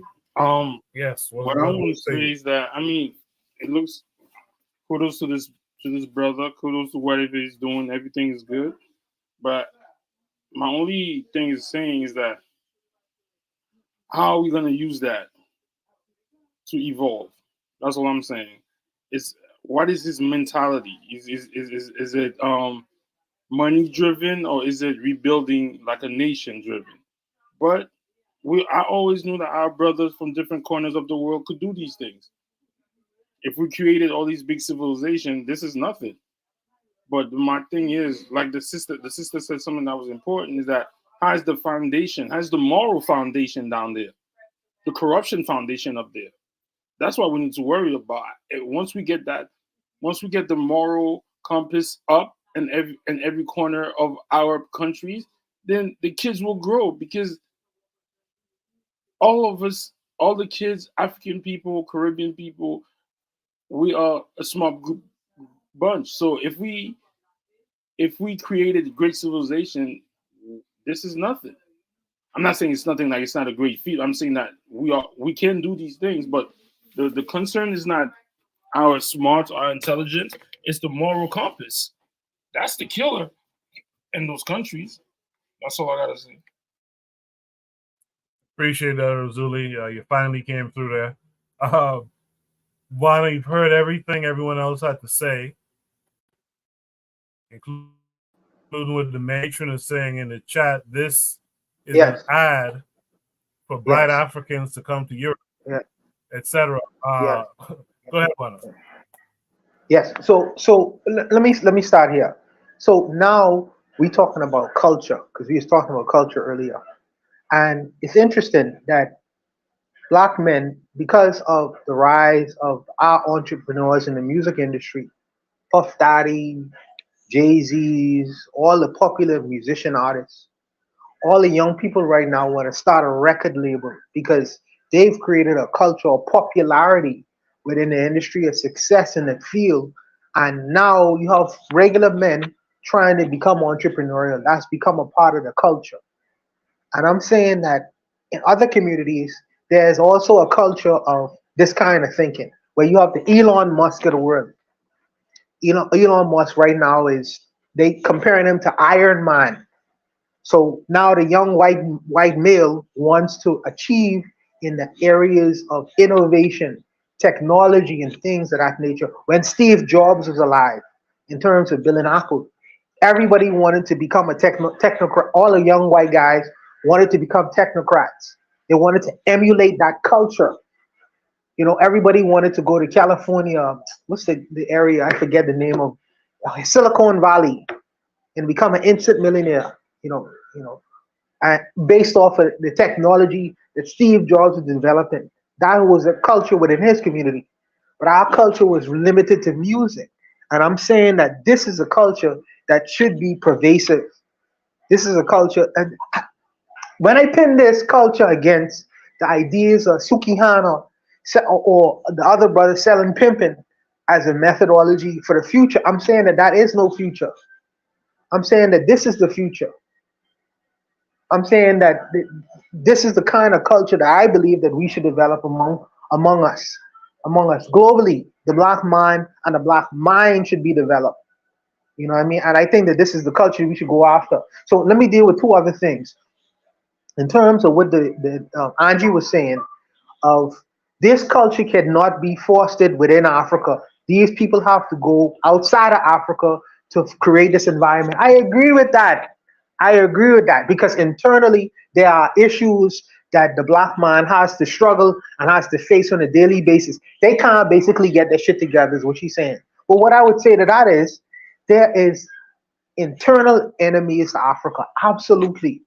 There are people who don't want to see the development and the production of Africans within Africa. People who look just like me and you. People who have high levels of authoritative positions and control. That's an unfortunate thing. But those people are employees of the external enemies of Africa. You know, these things are not really talked about. The external multinational corporations who benefit from creating chaos in African societies, who don't want to see development. Because what comes with development is checks and balances. We seeing what's coming out of the country. We seeing what's going into the country. We seeing who's stealing and we seeing who ain't stealing. We seeing who operating above board and who ain't operating above board. The external enemies of Africa don't want that to exist. You don't believe me? There is a interview, a congressional interview that this guy named General Michael Langley was being interviewed by Matt Gaetz, a member of Congress in the United States of America. General Michael Langley is a black man.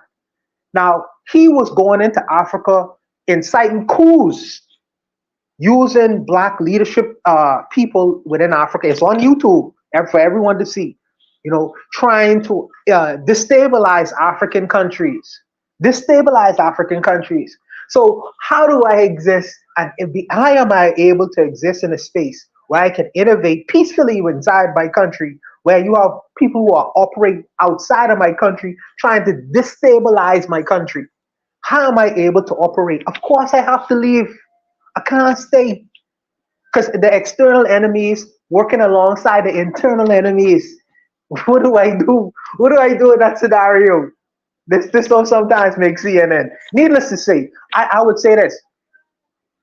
Sometimes this is the reason why you see the intellectual classes of black folks in the black world having to flee to European countries, the most stabilized countries, the countries really who are up undermining their countries. Because where do they go? China? Well, that's the next level. That's the next level. That's really the next level. That's who some of the African countries have opted to right now. I said, well, I can't use the Western powers and Western countries because they seek to undermine what we're trying to do here. So I have to defer to Russian governments and Chinese governments. This is what they're doing right now, currently, trying to develop a degree of stability. This is what happened in geopolitical affairs. But it won't the idea of the African man running, you know, here and there, trying to gain some semblance of happiness and stability in other people's countries, that won't exist forever. Slowly and surely, these things are changing. You see these things with the coups in some African countries right now, where they have thrown out the French and saying, we're going to control our affairs. Africa is not going to remain the stepchild of other people's countries forever. We are slowly standing up as men and shaking off the dust, the people off of our backs, and operating as men in the world. And it's going to take a fight. It's going to take a fight to do it. And I say Building a culture of technology, building a culture of thinking, building a culture of development is what's gonna take us there. Not the culture of pimpology and whoredoms and smoking weed and doing shit like that. You're not gonna get to the next level like that. You're not gonna get to the next level like that if you're trying to get there. If you try, so I say that this kind of culture should be embraced with Black people. And maybe it's an unpopular message right now, but in the future going forward, I promise you will be a popular message. Just as why I promote people like Matron, who is reading thinkers, because the young people are gonna eventually catch on to why it's important to listen to the past and the people who is actually analytical about going forward in the future and building that future. Because we ain't trying to go backwards and we ain't trying to devolve. We're trying to evolve into better human beings and better persons. However, by any means necessary, if it need be, But I'll leave it there and I'll stop there, Coco. Go ahead, brother. Well, I mean, at this time, we've heard from every individual person. If you guys wanted to comment to any other comment you heard, have at it.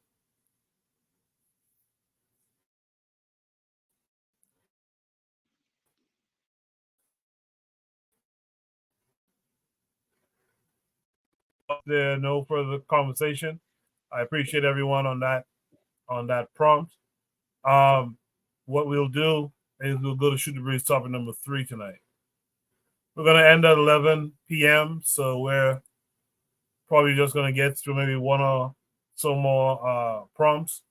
Shoot the Breeze topic number 3 says the first quote unquote Black leader of any European country should the Black world celebrate. By the way, shout out to Yana B. I didn't shout you out earlier for being here. So shout out to you for being here tonight and active in the chat. I appreciate you. Von Gething was officially elected as the first new minister, or rather the new first minister.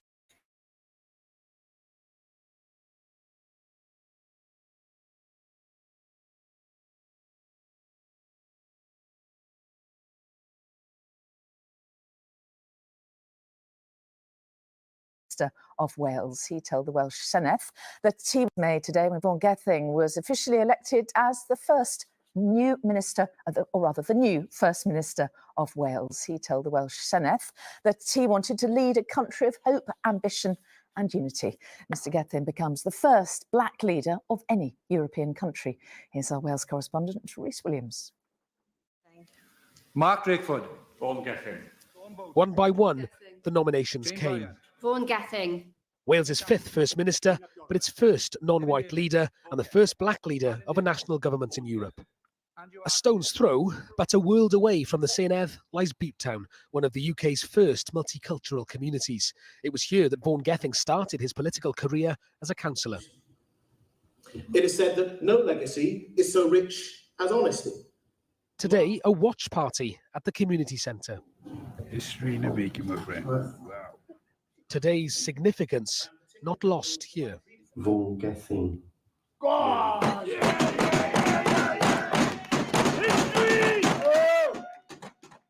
I'm fully aware of just how committed he is to bringing about change in our society right here in South Wales, and in particular for us here in Butetown, which have been subjected to that kind of race decades. It's been such a momentous moment to see somebody who's known to us having such the highest office in the land, basically, isn't it? I never ever thought I would ever live to see the day that they would have chosen, people would vote for him. I can't even tell you how I feel. The mood here in Butetown is one of celebration, but there's no doubt this has been a bruising campaign for Mr Gething, with many uncomfortable questions about some donations he's received, and he also has a very daunting in-tray. The £200,000 donation came from a firm convicted of environmental offences, and it dominated the leadership race. Many of his own colleagues criticised publicly his decision not to return the money. Today, though, his first speech as First Minister focused on the future. A Wales that recognises that we can celebrate our differences and take pride in all those things that draw us together and make us who we are. That is the Wales that I want to lead. Rows over 20 miles per hour speed limits, NHS waiting times and reforms to farm subsidies have seen support for Mark Drakeford's Labour Party dip over the last 12 months. There are indications there could be a change to some routes.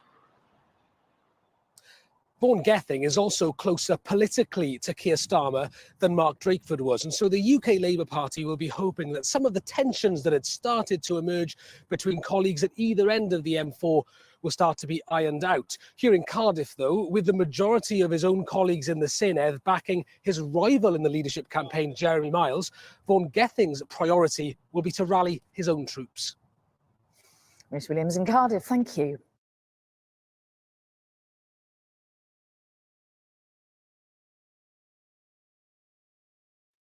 Interesting story.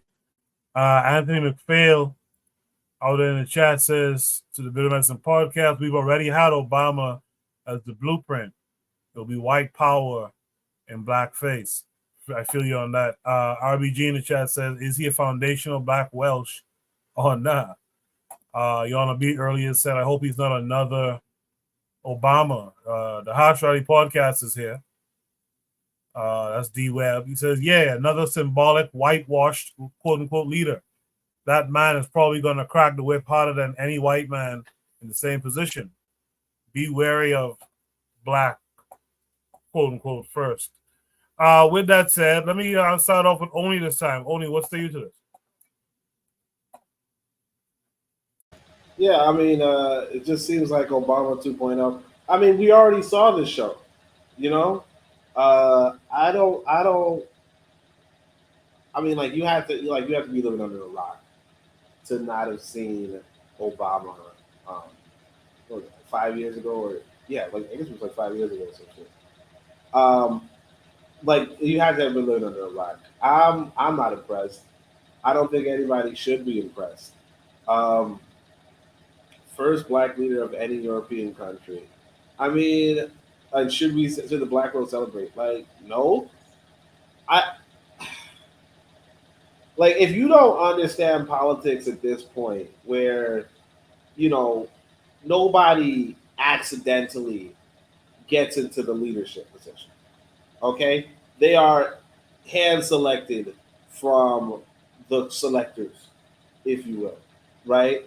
If this guy is good for the, you know, it's like if you saw, like, you're not gonna see me on National Geographics. Like, you're not gonna see me teaching history on C-SPAN, on the government's TV show, or, you know, government's channel.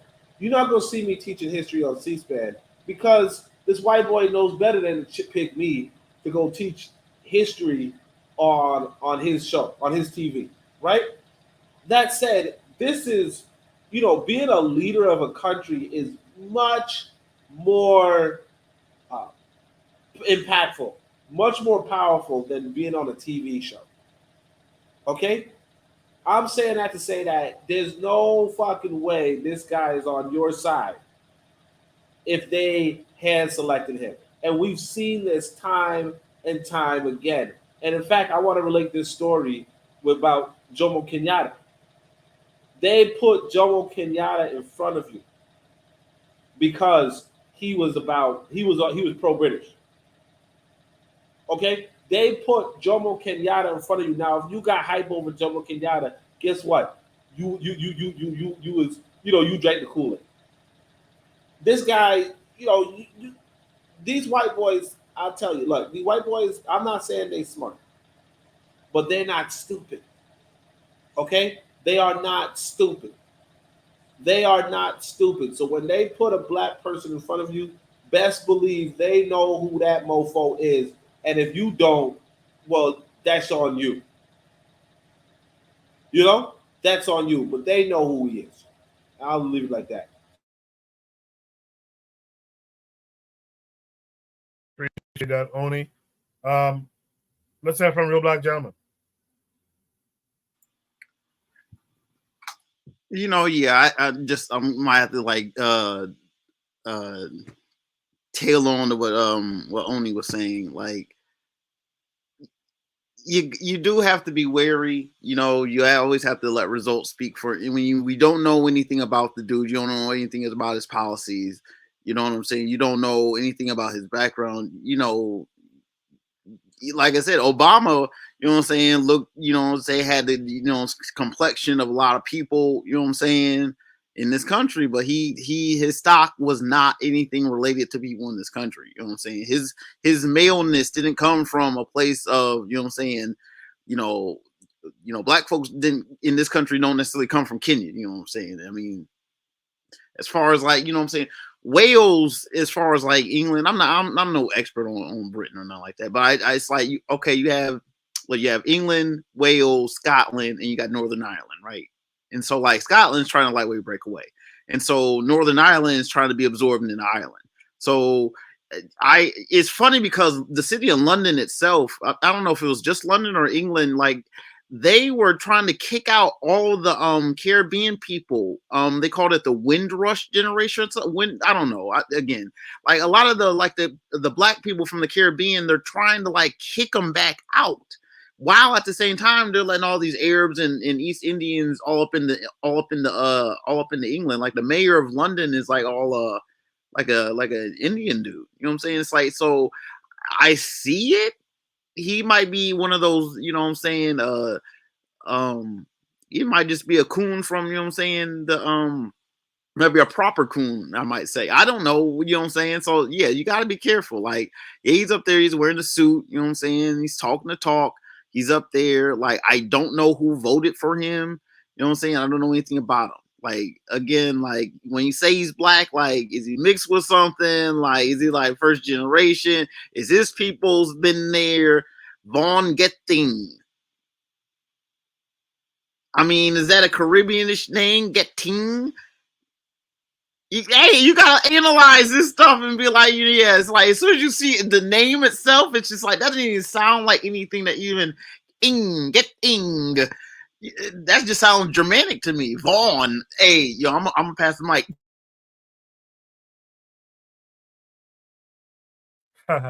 Appreciate that, real black gentleman. Erzuliism, what say you?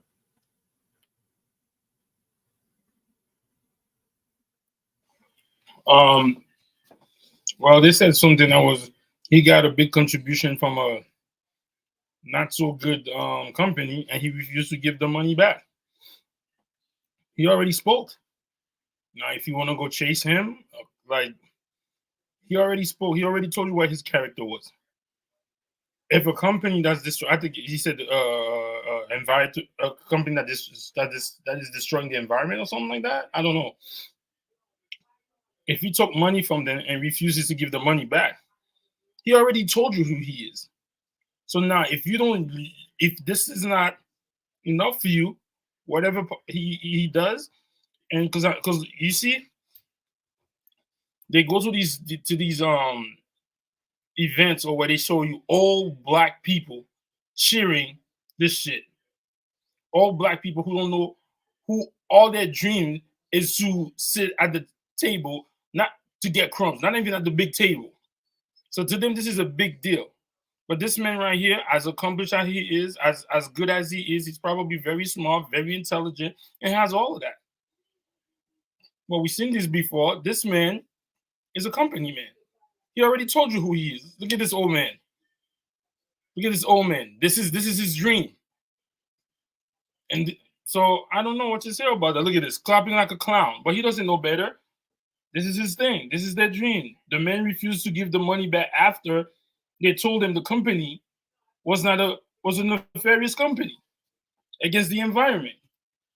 He don't care about the environment. Those black men don't care about no environment because they've been taken out of nature. So look at this. Well, congratulations to him. Hooray. I appreciate that, Erzuliism. Let's hear from Angie the ENTJ. What say you? Okay, well, I think that it is a sign of progress when anyone can be voted into office that will cause a positive change to occur. And one thing I know about leadership is that once a person is in office, they have to not only care, they have to care for all of their constituents, not only those who voted for them, but as well as those who voted against him. So if his leadership can bring about positive change for everyone, then I think it's great. Why not? I think that it's all right to note that he's the first Black leader within a European country. Okay, the Moors once led Europe. Okay. And on another note, I participated in the natural hair movement before it was hijacked by other no good Black people. So, one thing I do know is that when it comes to bringing change, one has to take the bull by the horns, just like we did back then. That's why people are still able to walk around with their natural hair out and wear locks and wear other types of natural hair creations and not be discriminated against. It's because of the efforts that me, along with thousands of other people, put forth that many years ago. So what does that have to do with Von Gething? I think he's just one person. And now he's quite powerful, and that's great. However, the people also have the strength of numbers. So just as much as he needs to show himself to be a good person, likewise, the people also need to be willing to hold him accountable if he messes up. And if he does something inappropriate, again, in this case, then they need to hold him accountable or be quiet and suffer in peace. And I say that as somebody who has a history of taking the bull by the horns and evoking positive change. So that's what I have to say about it. I appreciate that, Angie. I really did like that response. Let's go to Buana. Buana, you heard everything everyone else had to say. What for you? First of all, let me say I love Angie's perspective because she sees things from a very purist perspective, as the world should look at things. And I respect her perspective. Absolutely. I do. But let me say this. For people who don't understand or know British politics, um, if you guys have heard of Candace Owens before, okay, the Western world doesn't change what they actually do and why they do the things that they do and promote the people that they do. And I'm gonna give you an example of that. So right now, Candace Owens is speaking for the conservative movement in the United States. You know, she's a conservative sister who is speaking on conservative issues speaking on American politics from a conservative side of the game, conservative side of the aisle. So the UK right now has a Indian prime minister, unprecedented in British history. You know, they have a UK prime minister who is a conservative guy. Conservative guy. Okay, his name is Rishi Sunak, something like that. You know, unprecedented. So he speaks in very conservative terms, like he would be a Republican in the United States. There's another sister who her name is, I think her name is Sula Braveman. I think that's what her name is, and she is the Home Secretary. You all would call it the Secretary of State. She is from Bangladesh. She is from Bangladesh, and she got on the platform basically speaking against immigration into the United Kingdom. Her parents are from Bangladesh, and she was brought up in the UK, but she was speaking against immigration into the country. It's a unique thing where you see the conservatives, the historical conservatives, and we know who they are. They pick people of color, you know, POCs, to speak on their behalf because they don't want to see him out there as racist old white guys. So they pick certain kinds of people and they give them a large microphone and a large platform to purvey their ideas into the world. This is what's currently happening right now. So they use these kinds of people of color to pervade their ideas, and they hide in the shadows because, usually you could point at them and say, well, you being biased in your ideas about the world because you are an old white male person. So they recruit certain people of color to pervade their messages. So people like Candace Owens is not a unique thing. She's not a unique person. She's just unique to Americans, but she is not a unique strategy. She's not a unique strategy because it's this being done so all over the Western world, all over the Western world. So when you see this guy, he is at the other end. He is at the Barack Obama spectrum of things. This whole idea of liberalism from the Democrat perspective. And I find it interesting that they using the people of color to proliferate and sell their ideas to mass audiences. Mass audiences. I'm a little bit concerned about that because I'm saying that within those messages, within these people of color carrying water for the people who stand behind them, what are our interests? What are our interests? Are our interests going to be swept under the table for the interests of the people who pay these so-called people of color to carry their messages out to the world? What are our interests? Are our interests being fulfilled? Are our interests being aligned with? Are our interests being the first ideas to be sorted out before all these other people come in? Because like I say, Barack Obama and all these other people, yes, they were people of color, but they are carrying water for whatever political party. In the UK, it's the same idea. The strategy is to use the so-called people of color, while they stand behind the scenes and play Pinocchio's master. And it's just a dangerous strategy that's happening in the world right now. And I just really want to make the aware, well, I'm sure you all are, but the world should be aware of what's currently happening in the Western world right now, where these people are being used to carry the water of other people's messages and messaging. It's a very dangerous thing because, people will look at that and say, well, what are the black folks' issues? Well, the black folks' issues are what Candace Owens says. What are the colored people's issues? Well, the colored people's issues are what Rishi Sunak talks about in the UK. When these people are in fact carrying the water for other people, and they are not really addressing the people on the ground, the real people's issues and interests. And that's a very dangerous thing that's happening currently right now in the Western world, because right now, black people's issues or people of color issues are being swept under the table and under the rug. Or even females or males' issues are being swept under the rug for special interest groups. But that's neither here nor there. Like I say, I'll leave it there for the discussion for the rest of the panel. Appreciate that, Juan. I'm not sure if anybody has any follow-ups, but if you have a follow-up, now will be the time to speak it. If not, I'm sorry, I'm new to the space. What exactly is a follow-up? No, if you had any question for any speaker who spoke, earlier.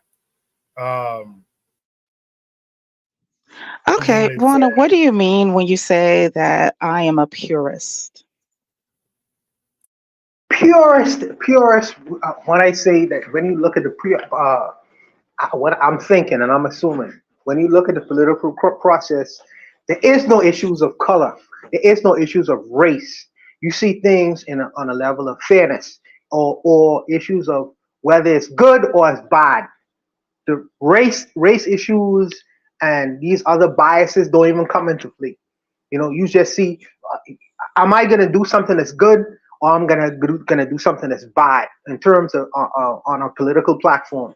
Race, all these other secondary, gender, all these other issues may not come in. They may not come into play. So regardless of the fact that you may speak from a conservative platform or a liberal platform, what are you promoting that is going to be in the best interest of me? You know, so all these other secondary issues may not come into play. You know, it's just you just see the world is very black and white. You know, and I can be wrong about that. Let me know. You are. You are. I see the world in color. I I tend to be somebody that gets right down to the root of the matter, but it doesn't mean that I don't see everything else along the way. I see the stem of the flower, I see the leaves, I see the petals, I see the stamen, I see all of it. But it's just, I guess, my own approach to things. I get right down to what's really going on here, and then I work on it there. That's part of the reason why I have ENTJ in my name. For those who may not realize, ENTJ is one of 16 Myers-Briggs personality types, and mine is the second most rarest on the planet. So sometimes I can come across the wrong way to people without realizing it, or definitely without meaning it. So that's why I put it there. Most people are like ISFJs and ENTPs and things like that. And from my perspective, a lot of what's going on is a lot of people are bandwagon jumpers. And I don't mean that in a harsh way. It's just what it is. And so whenever they find something that's comfortable and they see a lot of people that's going along with it, they want to join in. And I'm like the complete opposite. So that can that can rub people the wrong way sometimes, but it's not intentional. But no, I see everything that's happening. I just like to get right down to the root of it and handle it from that angle. So ENJ. So race doesn't come in. So race does come into play. That's what you're saying. Race does come into play. Issues of gender does come into play when you're assessing the political landscape of things. All of the factors come into play, but it's kind of like, what are you going to focus on? Are you going to focus on the tail of the snake? Are you going to focus on the body of the snake? Or are you going to focus on the head of the snake when you're in the battle? Me, I tend to focus on the head of the snake because I know that once you take that out, everything goes with it. And what usually, when you say the head of the snake, what usually is that? When you say you focus on the head of the snake, what issue would you say that you primarily focus on when you're saying that you're looking at the head of the snake? What I often see in situations that bring about turmoil with race, gender, class, and go down the list, it usually the head of the snake appears as privilege and economics. Economics. Okay. Mm-hmm. Economics. Yes. Okay. Mm-hmm. So you're dealing with people who have grown accustomed to a privilege that came at the cost of others. So, like you have with racism, one race is privileged above another race, and the race that's at the bottom is the one doing all the greasy work and things like that.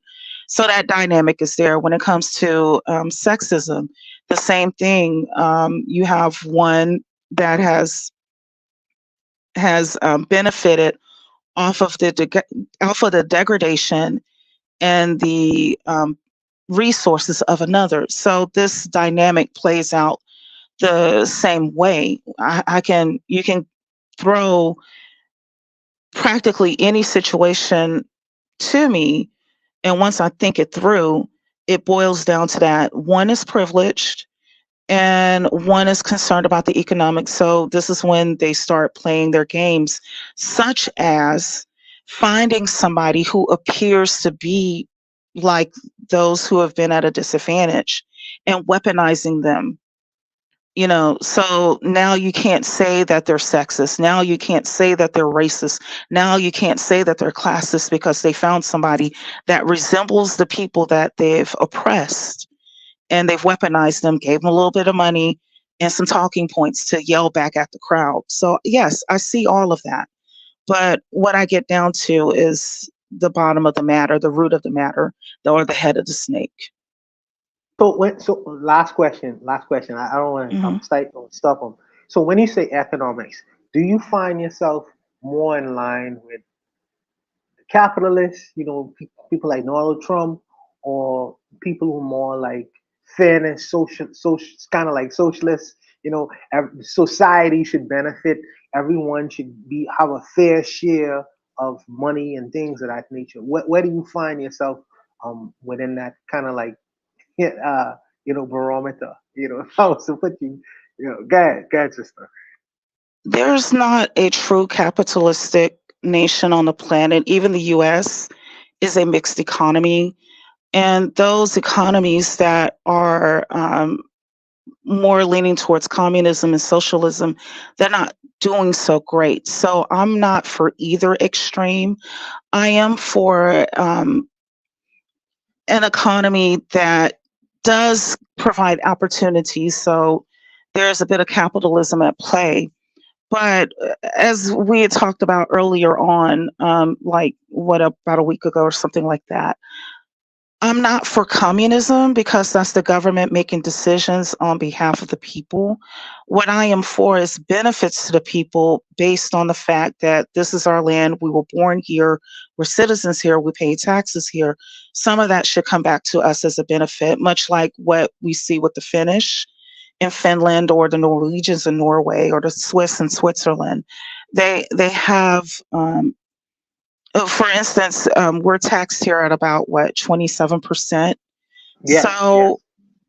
So what I am saying is that of that 27%, a good portion should be returned to the people in the form of safety nets.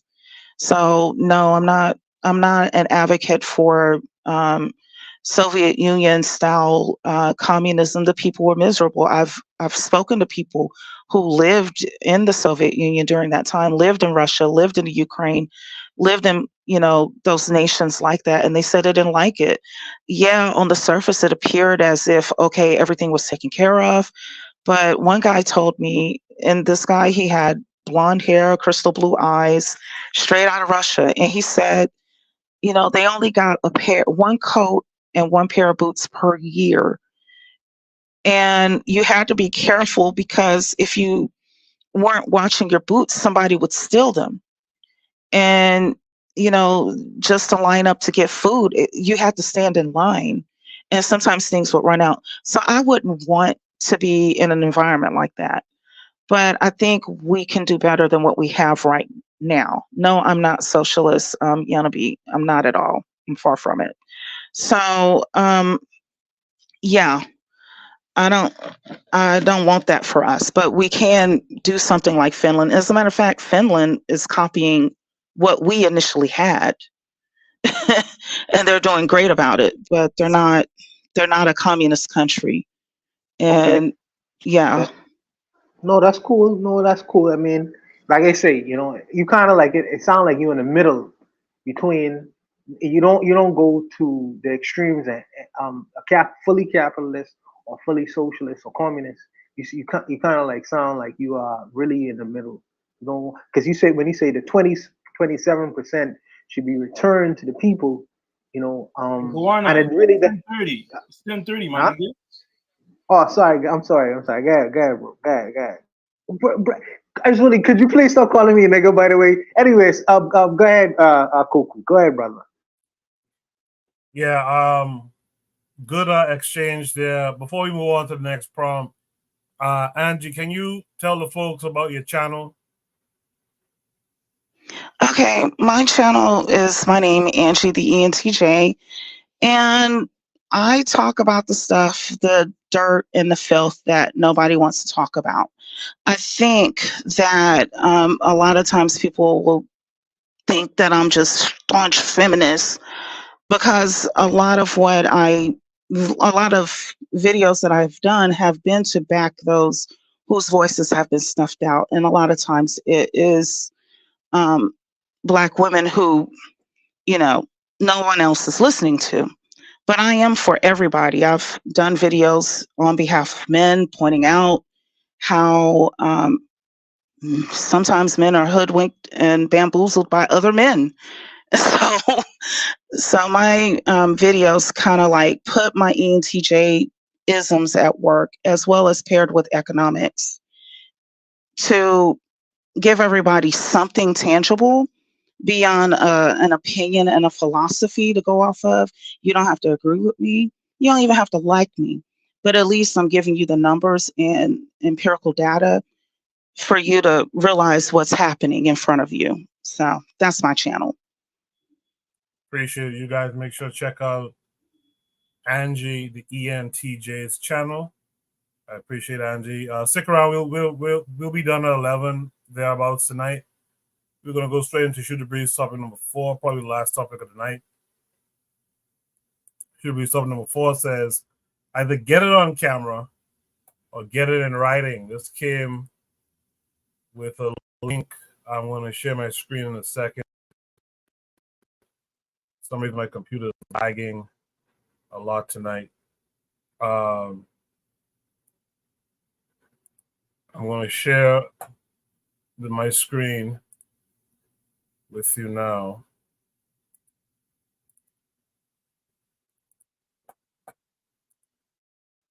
So we'll watch the video and then we'll comment on it. They were on a dream vacation in paradise until it turned into the holiday from hell. I ran and I was screaming. Amber Shear and her best friend Dongela Dobson were on a mom's getaway, taking a Carnival cruise to the Bahamas. No kids, no men, just us. Like we're back at 4-H camp. That's where we met, 4-H camp in 4th grade. The two moms say they were having a great time until the last day of their vacation. That's when they left the cruise ship and went ashore. They say they were looking for seashells on the beach when a staff member from the resort offered them a 2-for-1 drink special, which they accepted. Then another staff member said he could guide them to where the best shells were located. It was the worst decision we've ever made. We noticed like we're starting to feel these drinks pretty strongly. Do you think those drinks were drugged? Oh, most certainly. They absolutely were drugged. The friends tell me they have only limited memories of what happened next. I came to being raped by my assailant. I remember being pushed down. I vaguely remember the guy's face and the facial hair. The moms say they were both left covered in bruises and tested positive for the presence of sedatives and other drugs back on the ship. The mom's ordeal comes less than 2 weeks after the U.S. State Department issued a Level 2 advisory warning American tourists to exercise increased caution in the Bahamas due to crime. 18 people were slain just in January, most victims of gang warfare. Were you aware of the State Department travel warning for tourists? No, after we left the infirmary back to our rooms, after we have done full kits, that's when our family notified us. Nicholas Gerson is their attorney. The law requires cruise lines to warn about dangerous conditions that they know or should have known about. Bahamian police say they have arrested 2 suspects. Carnival says they routinely share guidance to guests about keeping safe while on shore, adding that they are cooperating with the Bahamian police in the investigation. If you think about it, this story doesn't even really make sense. So you was just innocently picking up seashells on the seashore, and these 2 Bahamian savages came out of nowhere, and out of all the women on the island, they decided to victimize you and another middle-aged mom from Kentucky. It doesn't even really make sense if you think about it. And it's crazy to me that these news companies, and we see this time and time again, these news companies will run these stories based on no evidence outside of 2 women crying about something that may have happened. So they blasted the Carnival Cruise Company, and they completely humiliated these 2 guys, dragging them to jail in front of their parents, in front of their neighbors, in front of their communities, your husband. But then you felt so guilty about it that you internalized the lie to make yourself seem like the victim. And this comes from the feminist mentality that women are always victims in interactions with men, even if they consent to it, even if it's their decision. It's gotten so bad that there are certain colleges in America where women can retroactively withdraw consent now. That means up until a week after a sexual interaction they have with another classmate, they can retroactively withdraw consent, and that male classmate could get in trouble for something that she consented to. You guys, this is crazy. I made a video last night about these 2 moms from Kentucky who were on a Carnival cruise and made a stop at Grand Bahama, and apparently 2 of the staff members there slipped some DRUGs into their drinks and then SA'd them. Well, the resort and the cruise line is saying that their story is completely wrong and that they made this whole thing up. So the resort is called Pirates Cove, and they have 16 cameras around the resort, and it basically captured everything. And this account on the Book of Faces has a video that's just full of information. But basically, they said upon further review of their surveillance videos, the allegations made on site and in subsequent social media posts and news stories conflict with what the time-stamped surveillance videos contain.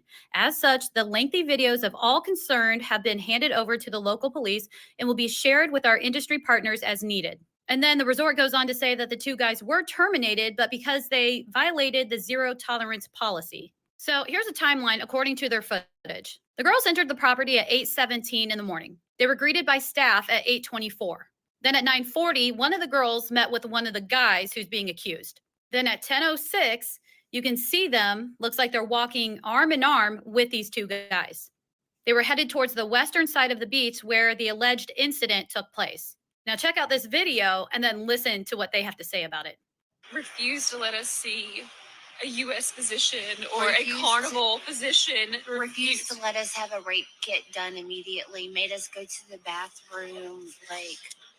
Guys, they wouldn't even give us a rape kit after we had been.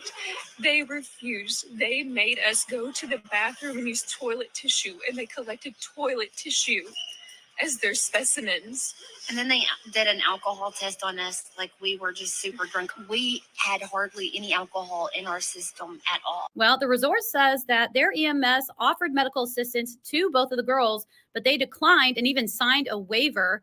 And then they left for the cruise ship in a private vehicle. But knowing the gravity of the incident, their officers boarded the cruise ship, providing an SA kit and hospital form to the ship's medical doctor.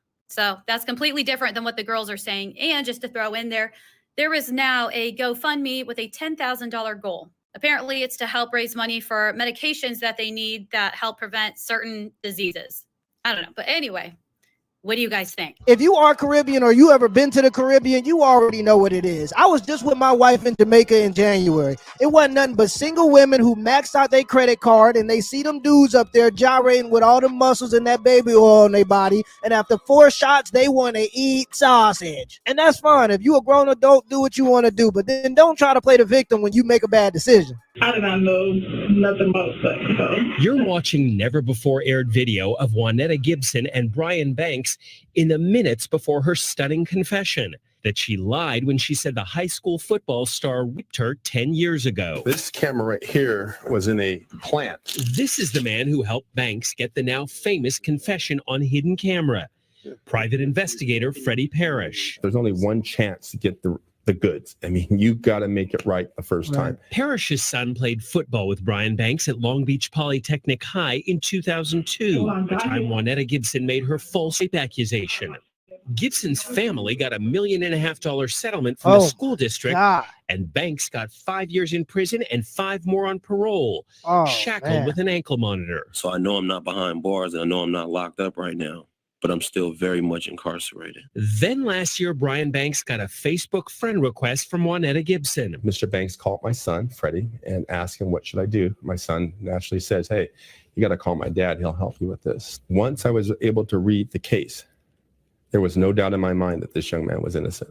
Parrish devised a plan to clear Brian Banks' name. He wired his office. We had a pin like this with hidden cameras sitting in this pin holder and with microphones. We had put the audio device in that tree right there behind you. The private eye suggested Banks first invite Gibson to his office for a friendly chat about their past. I lost all the scholarships, everything. Brian Banks asked.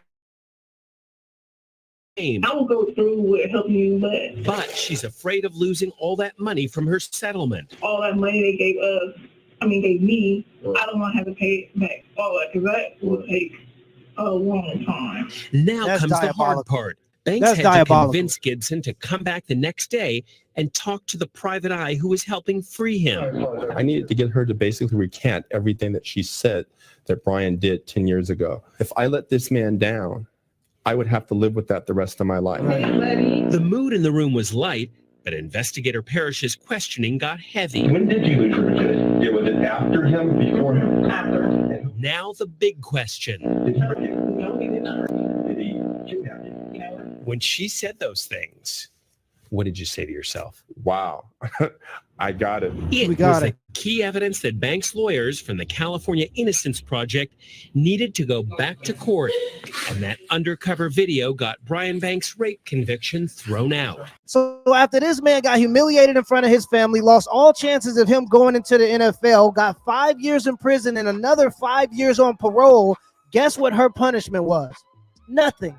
She actually got awarded $1.5 million that she never had to pay back. That's nasty work. That's diabolical. These laws got to change on this kind of stuff because the women who create these false accusations actually get protected. Their image and likelihood gets hidden from the media, but the guys who they falsely accuse before we even know if they really even did anything get blasted all over the media and they get humiliated. At the very least, I think the women should get blasted just like the guys got blasted, and I think they should go on a list of false accusers. I think they should have a false accusers list. Not only that, but they got to pay some kind of retribution, whether that be money or whether that be spending time in jail, because to lock a man up and take time from his life and to humiliate him in front of his community should just not be acceptable. But I guess it is in these situations. Let me know in the comments below if this video was a W or L, and give me the HBO special. That's a Help Brother Out special. Hit the like and the subscribe button for more content. All right. Should be sub number 4. Either get it on camera or get it in writing. Let me start with Urzuli on this one. Urzuli, what are your thoughts?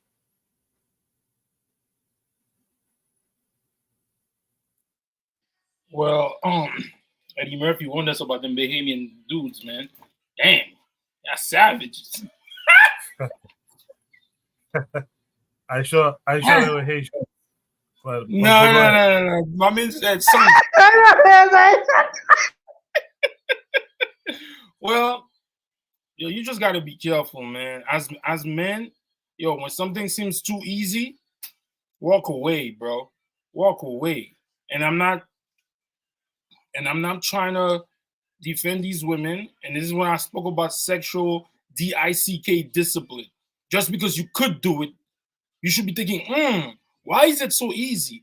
Why are these 2 women so easy to do this, and that, and the third? You know what? I'm going to pass on that. Like the football player. He's a football player, good looking, got all these women.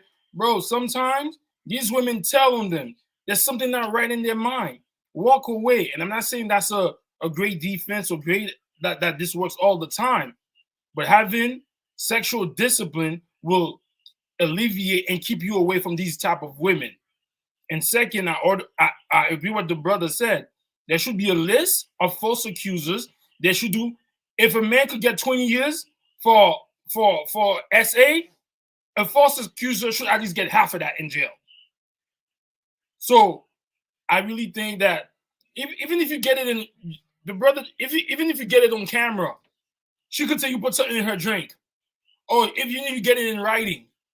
So even those, you're still gonna have to go through the system, and the media is gonna destroy you, and then your life could be over. All I'm saying is, the best way, practice sexual discipline. Sometimes, if it's too easy, brothers, let it go.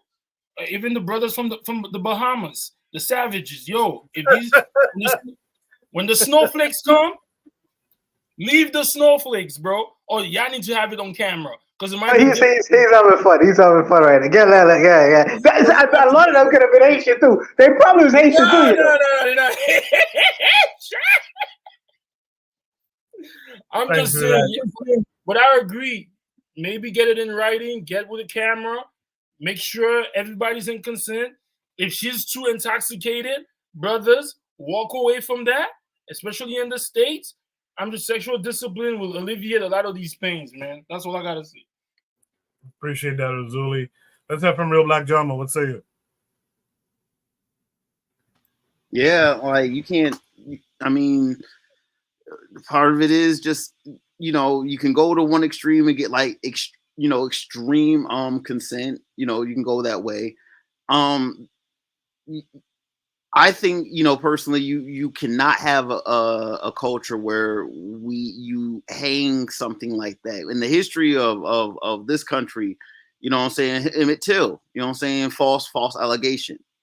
You have to take these things incredibly seriously.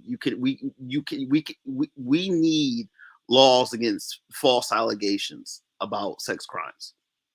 There's no excuse for it. You cannot sit up here and have, men and black men having that as just a tool of malice. Frankly, I'm not with it. I'm not anyone who gives leeway to the idea that, because it's a fact. There's white, black, men, women, men, the idea of, it's not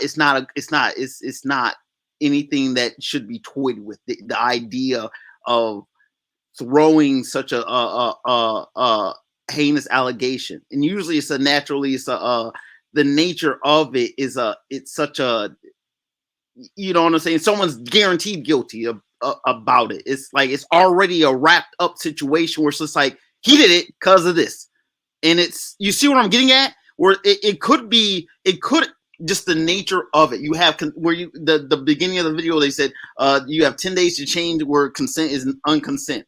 Okay, Captain, this is what we're doing now. Yes means no.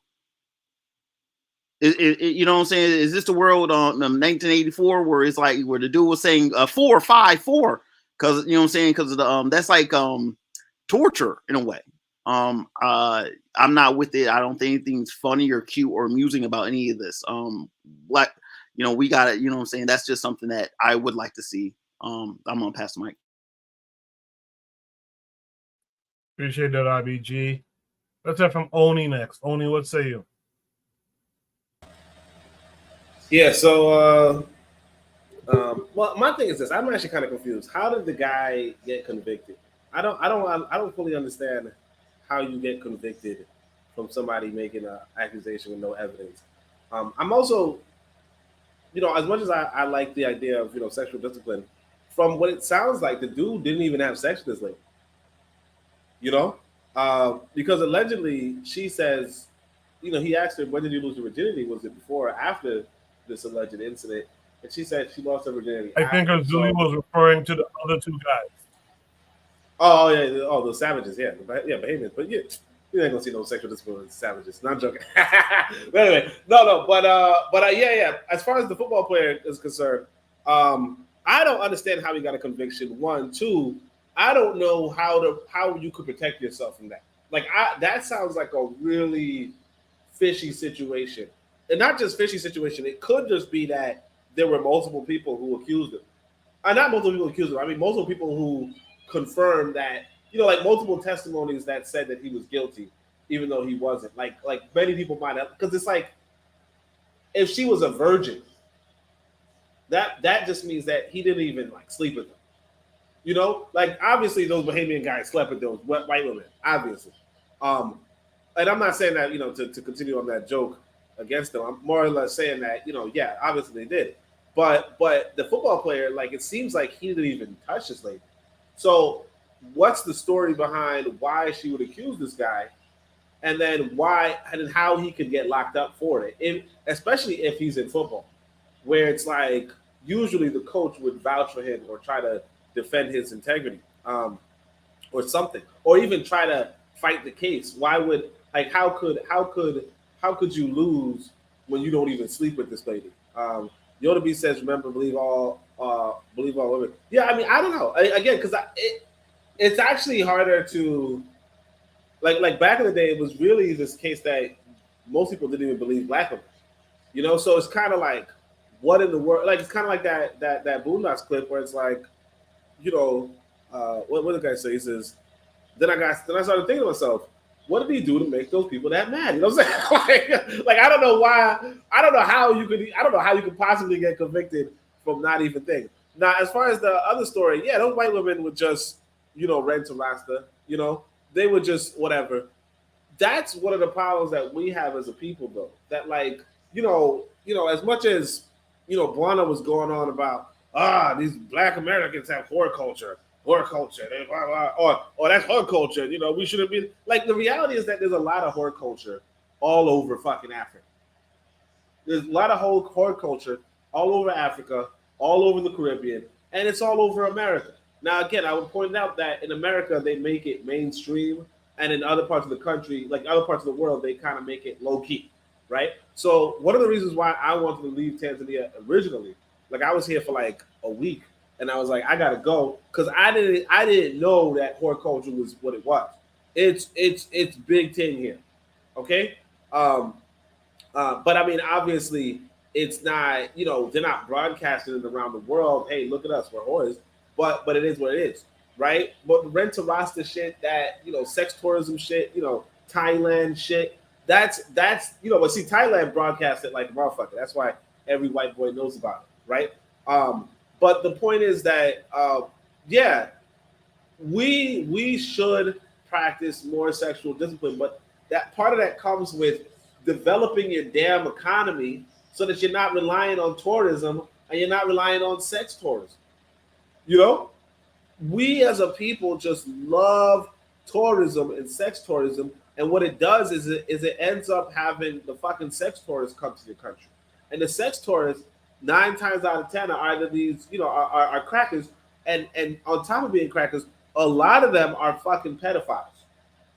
Okay, a lot of them are pedophiles. So you're gonna see young boys, you're gonna see young girls, you're gonna see you know, young people selling their bodies to thing. I know, as really said, I know this is the first time I'm not talking about. No, look, what I'm trying to say is that, look, when I was on my plane ride to Tanzania, this brother was telling me, you know, I was like, how do you handle, you know, basically, I was approved right before I came to Tanzania, but it's like, you know, it's like when in Rome.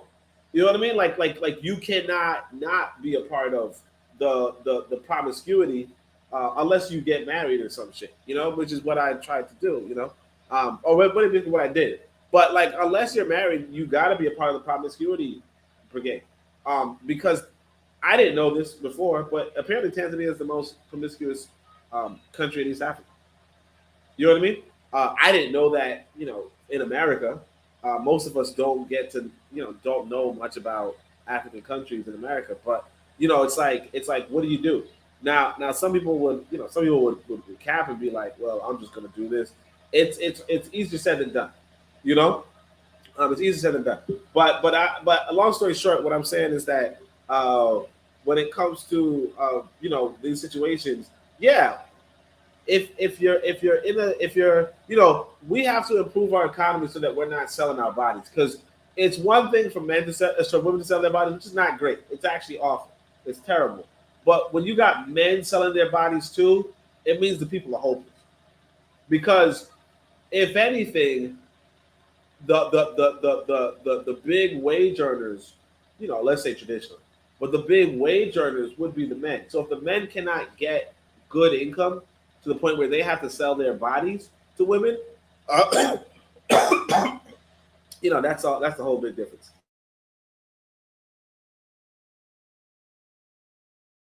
I appreciate that. Kofi the critic came back. Kofi, what say you to what you've heard so far? I really can't add much to this because me being not in the game, so to speak, you know, as far as like with bumping into women like this, I really can't speak to it. I mean, I've been married for over 20 years, so I wasn't in the dating game for so long, but I guess what I can add to this is pretty much basically when I was out there, you have to see that women are going to take advantage of how the system is, especially white women when they call rape. You know, that's how Tulsa massacre happens. You know, that's how it happened to Rosewood, and so women know that that's something as egregious and despicable as that is. No one's going to question her, right? So she always gets the benefit of the doubt. If you were to tell, if a woman said, "Hey, this person raped me" or whatever, and you question them, let's be honest here, everyone's going to look at you like a despicable human being. So everyone is going to say, is always going to believe the woman. But what I can say is basically, if someone says something about sexual discipline, that's very important. You know, sleeping around, and you just have to be very vigilant. Like, again, when I was dating, there was a lot of malicious, sneaky women. I mean, you used to have a girlfriend that used to poke holes in the condom because she wanted kids from me, and I always used my condoms. And when we broke up, I was like, I asked her that because she always got upset when I had my own. She's like, no, use these instead. And when I told her, she started laughing. She's like, yeah, I poke holes in it. So you have to be very, very vigilant as young men and women. But in this particular case, right, especially men, because of the man, especially you're a black man, you do not get the benefit of the doubt when it comes to physical abuse and sexual abuse. That's pretty much it. Appreciate that, Kofi. I'm gonna mix it up a little bit here. Let's hear from Buana next. Buana, what say you?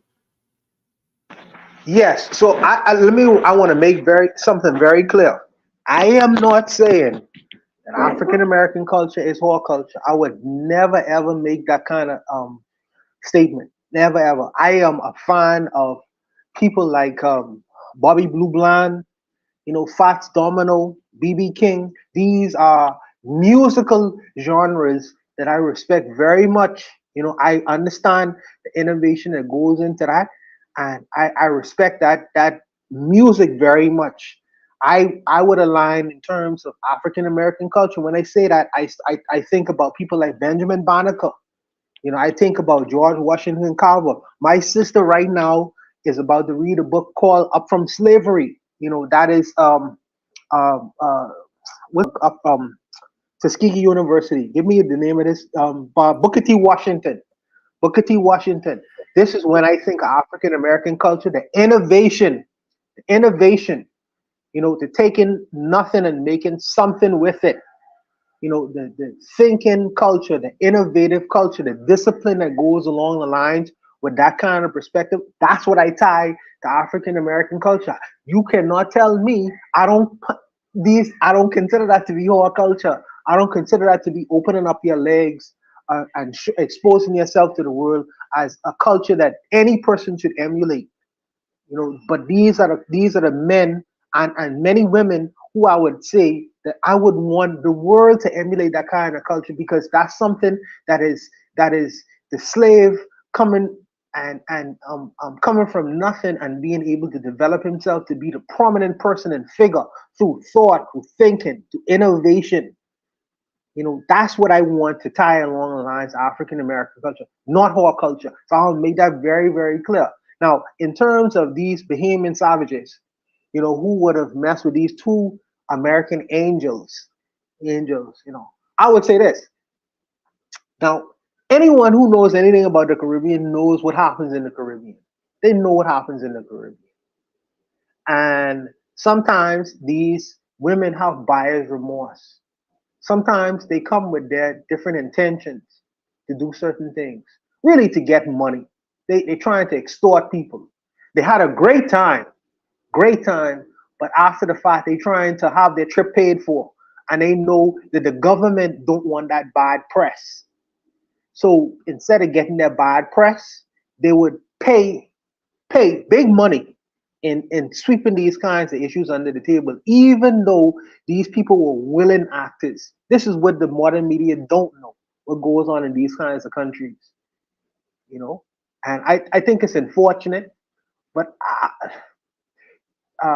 Bahamian men and Caribbean men in general need to understand, even though these economies are what would be considered to be leisured economies of leisure, they need to understand that these women don't like, some of these women don't like you.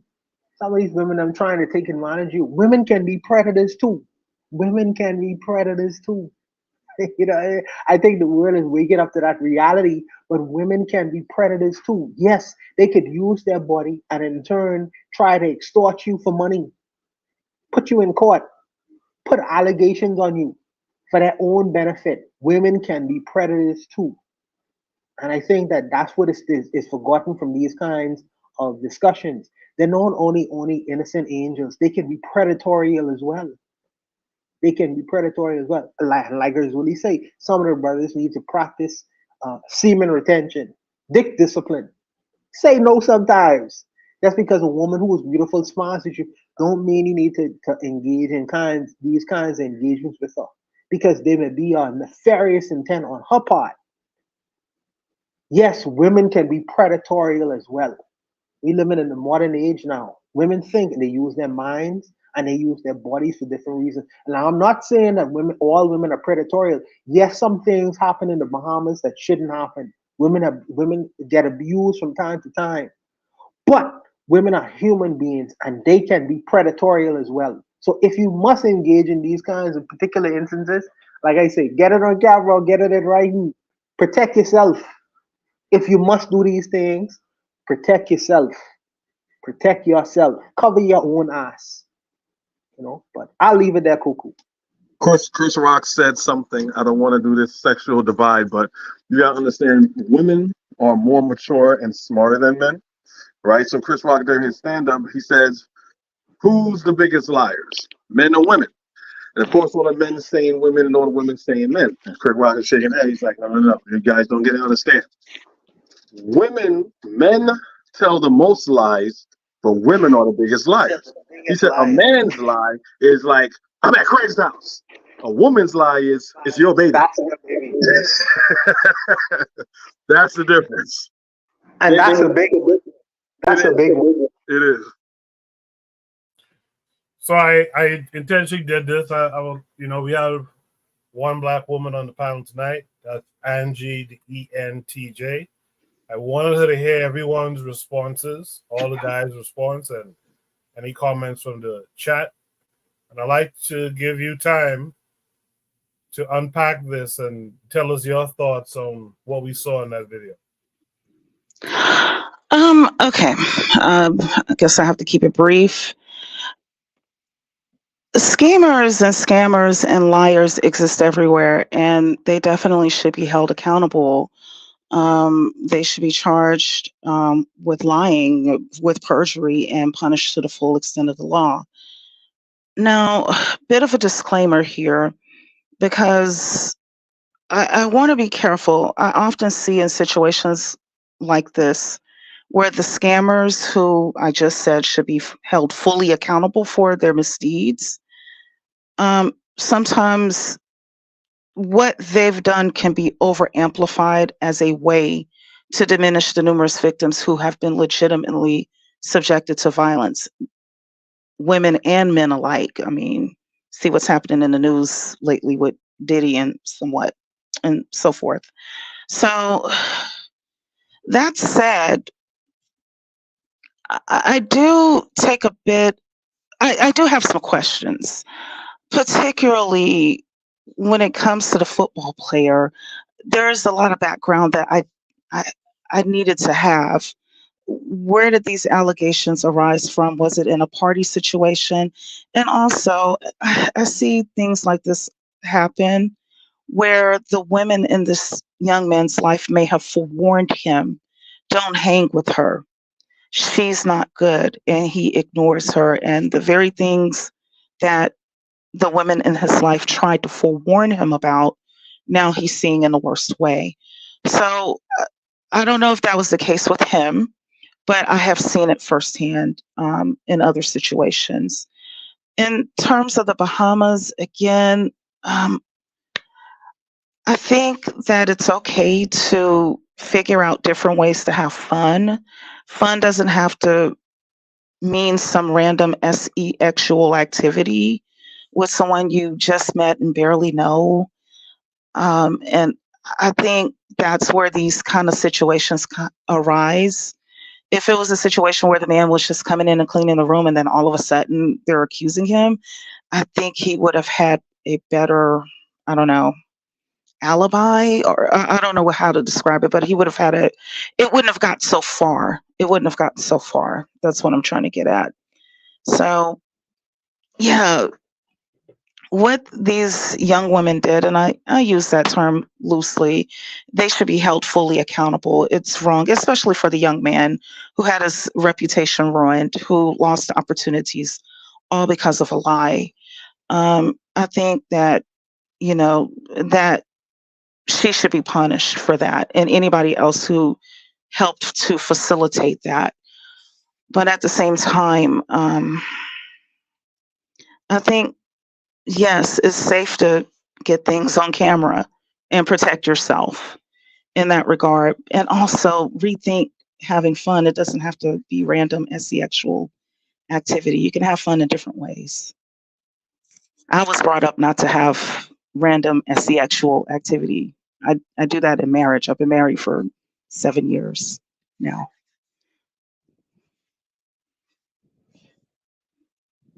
I would like, and I hear what Angie's saying, but I'm curious about her husband, she's been married to for 7 years, because I'm listening to this and I'm hearing her perspective, and it is a legitimate female's perspective. But if I was, let's say, a 21-year-old man, right, and I worked in the hotel industry before, and sometimes tourists do outrageous things. Sometimes you go to their rooms, they answer the door in the nude. They answer the door with no clothes on, Angie. They do ridiculous things, man. They do ridiculous things. And I'm saying to myself, as a young person whose brain is not properly formed and developed yet, it's very difficult to practice the discipline that you're talking about. It's extremely, you don't know, especially, and then they get drunk and then they proposition you. They grab you at the pull off your belt and try to take your pants. Angie, I'm telling you, as a person who lives in the Bahamas, who's worked in the tourism industry before, I can tell you the things that actually occur. It would have you God smacked. It have you with your mouth open. I promise you. And I understand what you're saying, but it's extremely difficult to tell a 21-year-old man in terms of having discipline with the ridiculous things that some of these women carry on with.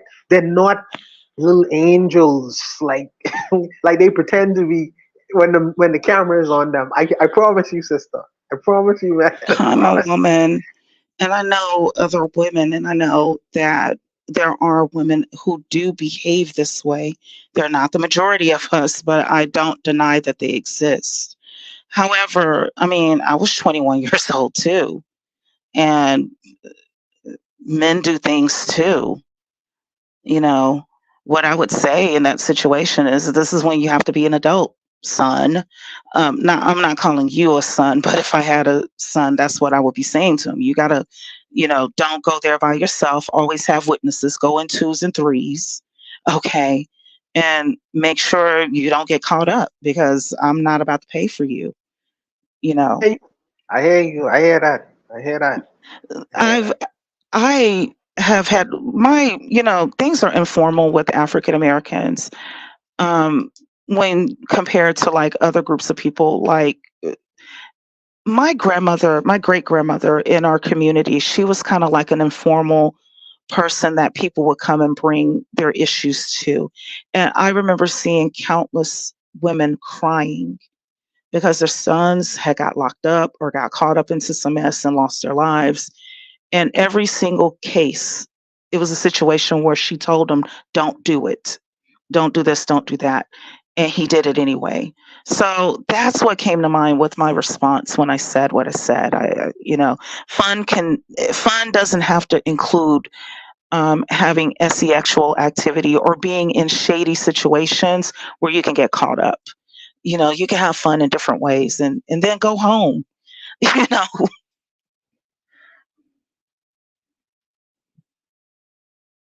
Well, if there's no last thoughts there, that's the show for this week. I want to thank everyone who participated on the panel tonight. New folks like Angie, the ENTJ came through. More frequent, more recent folks like Kofi, the Black Critic came through. I appreciate all you guys. Before you guys go, though, I'd like to get you to give a something positive that you saw or witnessed in the Black world this past week. So let's start with Kofi. Wow. I really haven't really seen anything of noteworthy, but I'm going to say to everyone, keep doing the best that you can and keep holding your head up high, and pretty much that's it. Appreciate that. Kofi, Azuliism, what about you? I'm sorry? No, I'm talking to Azuliism. Oh, okay. I guess Azuliism there. No, I'm here. I ain't hear nothing positive. So this is a positive show. Later. All right. Thank you. Peace. Oni, what you want to shout out this week? I'm gonna shout out my book again. That's my positivity. So like I said, I published a book called Wanga Lethal. I'm pretty excited. I got 4 sales so far, so that's 4 people, and that's pretty cool. So that's pretty much it. That's my positive for the day, and for maybe indefinitely. I don't know. Yeah, I'll be purchasing it this week as well. So you're calling me there. With that said, let's hear from Real Black Joe. What you want to shout out this week? I just want to shout out what's his name, the mayor of Baltimore, Scott. Way he's holding it down in the midst of all this nonsense. They trying to blame, you know what I'm saying, the incident on him. You know what I'm saying? Thank goodness, you know what I'm saying, no disaster really happened, you know what I'm saying? Unfortunately, a couple people, you know what I'm saying, lost their lives, you know what I'm saying? Brother holding it down, you know what I'm saying, just representing it, you know, shaking off the haters. It's, you know what I'm saying? I think that's positive. Absolutely. I appreciate that, RBG. Andrew, the ENTJ, what would you like to shout out this week? Well, I'll just stick it to the show. I'm glad to.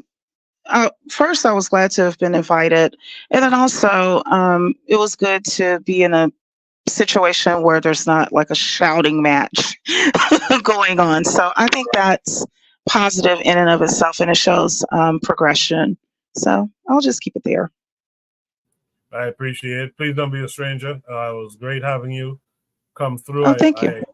I bet all the fellas and everyone in the chat would say you were a great addition tonight. So I appreciate it. Well, thank you. Yes, welcome. You're welcome. Yes. Last but not least, I guess us Buana's left. Buana, what would you like to shout out this week?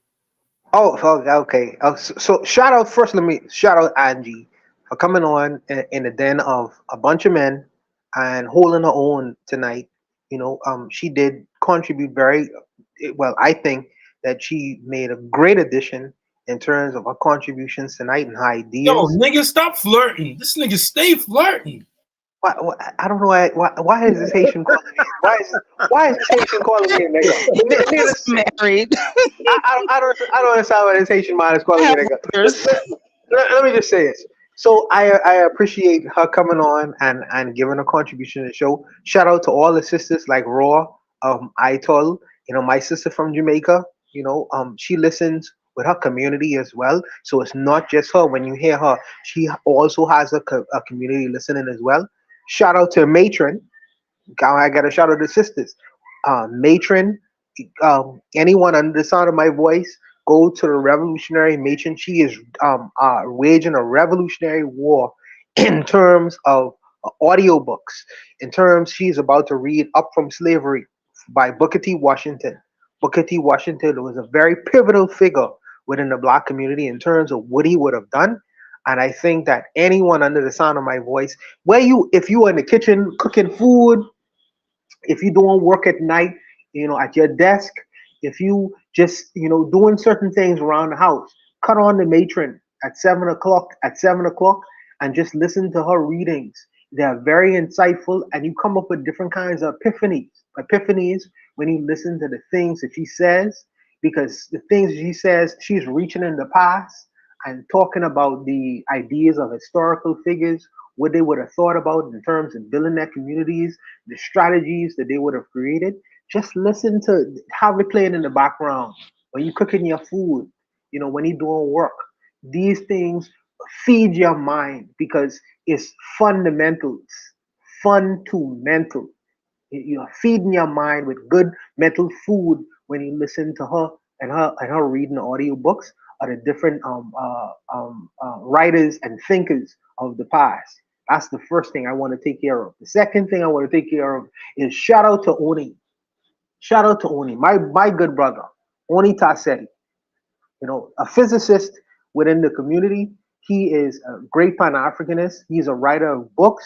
He is a traveler. He is a Pan-African. He is a businessman, an entrepreneur. He goes all over the world. He's doing his thing right now. Shout out to that young man. And I applaud his efforts in doing what he's doing right now. Shout out to the book that he has written, the recent book. You know, these are things that shouldn't be swept under the rug.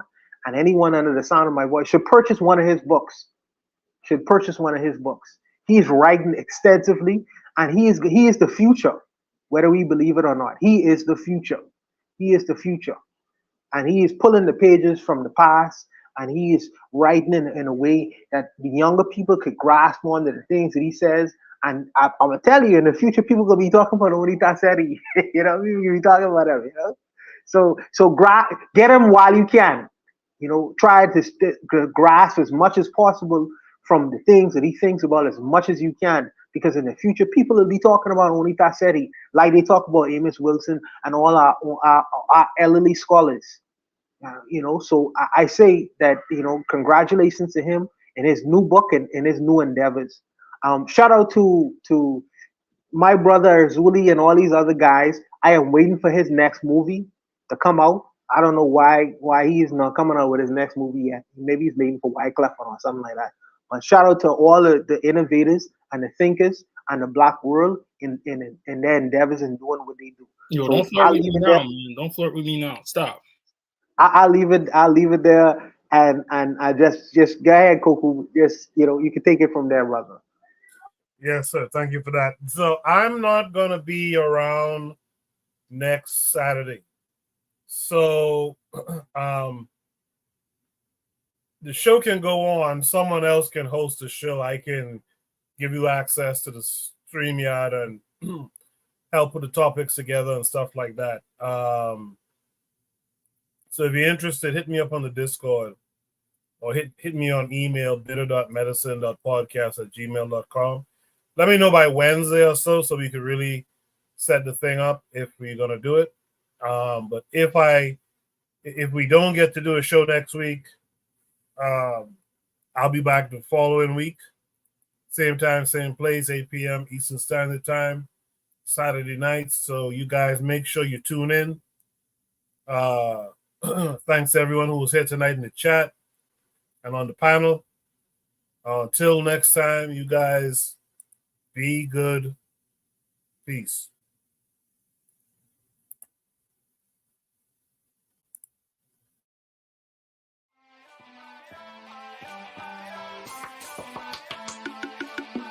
Thanks for listening to the Bitter Medicine Podcast with your host, Koku.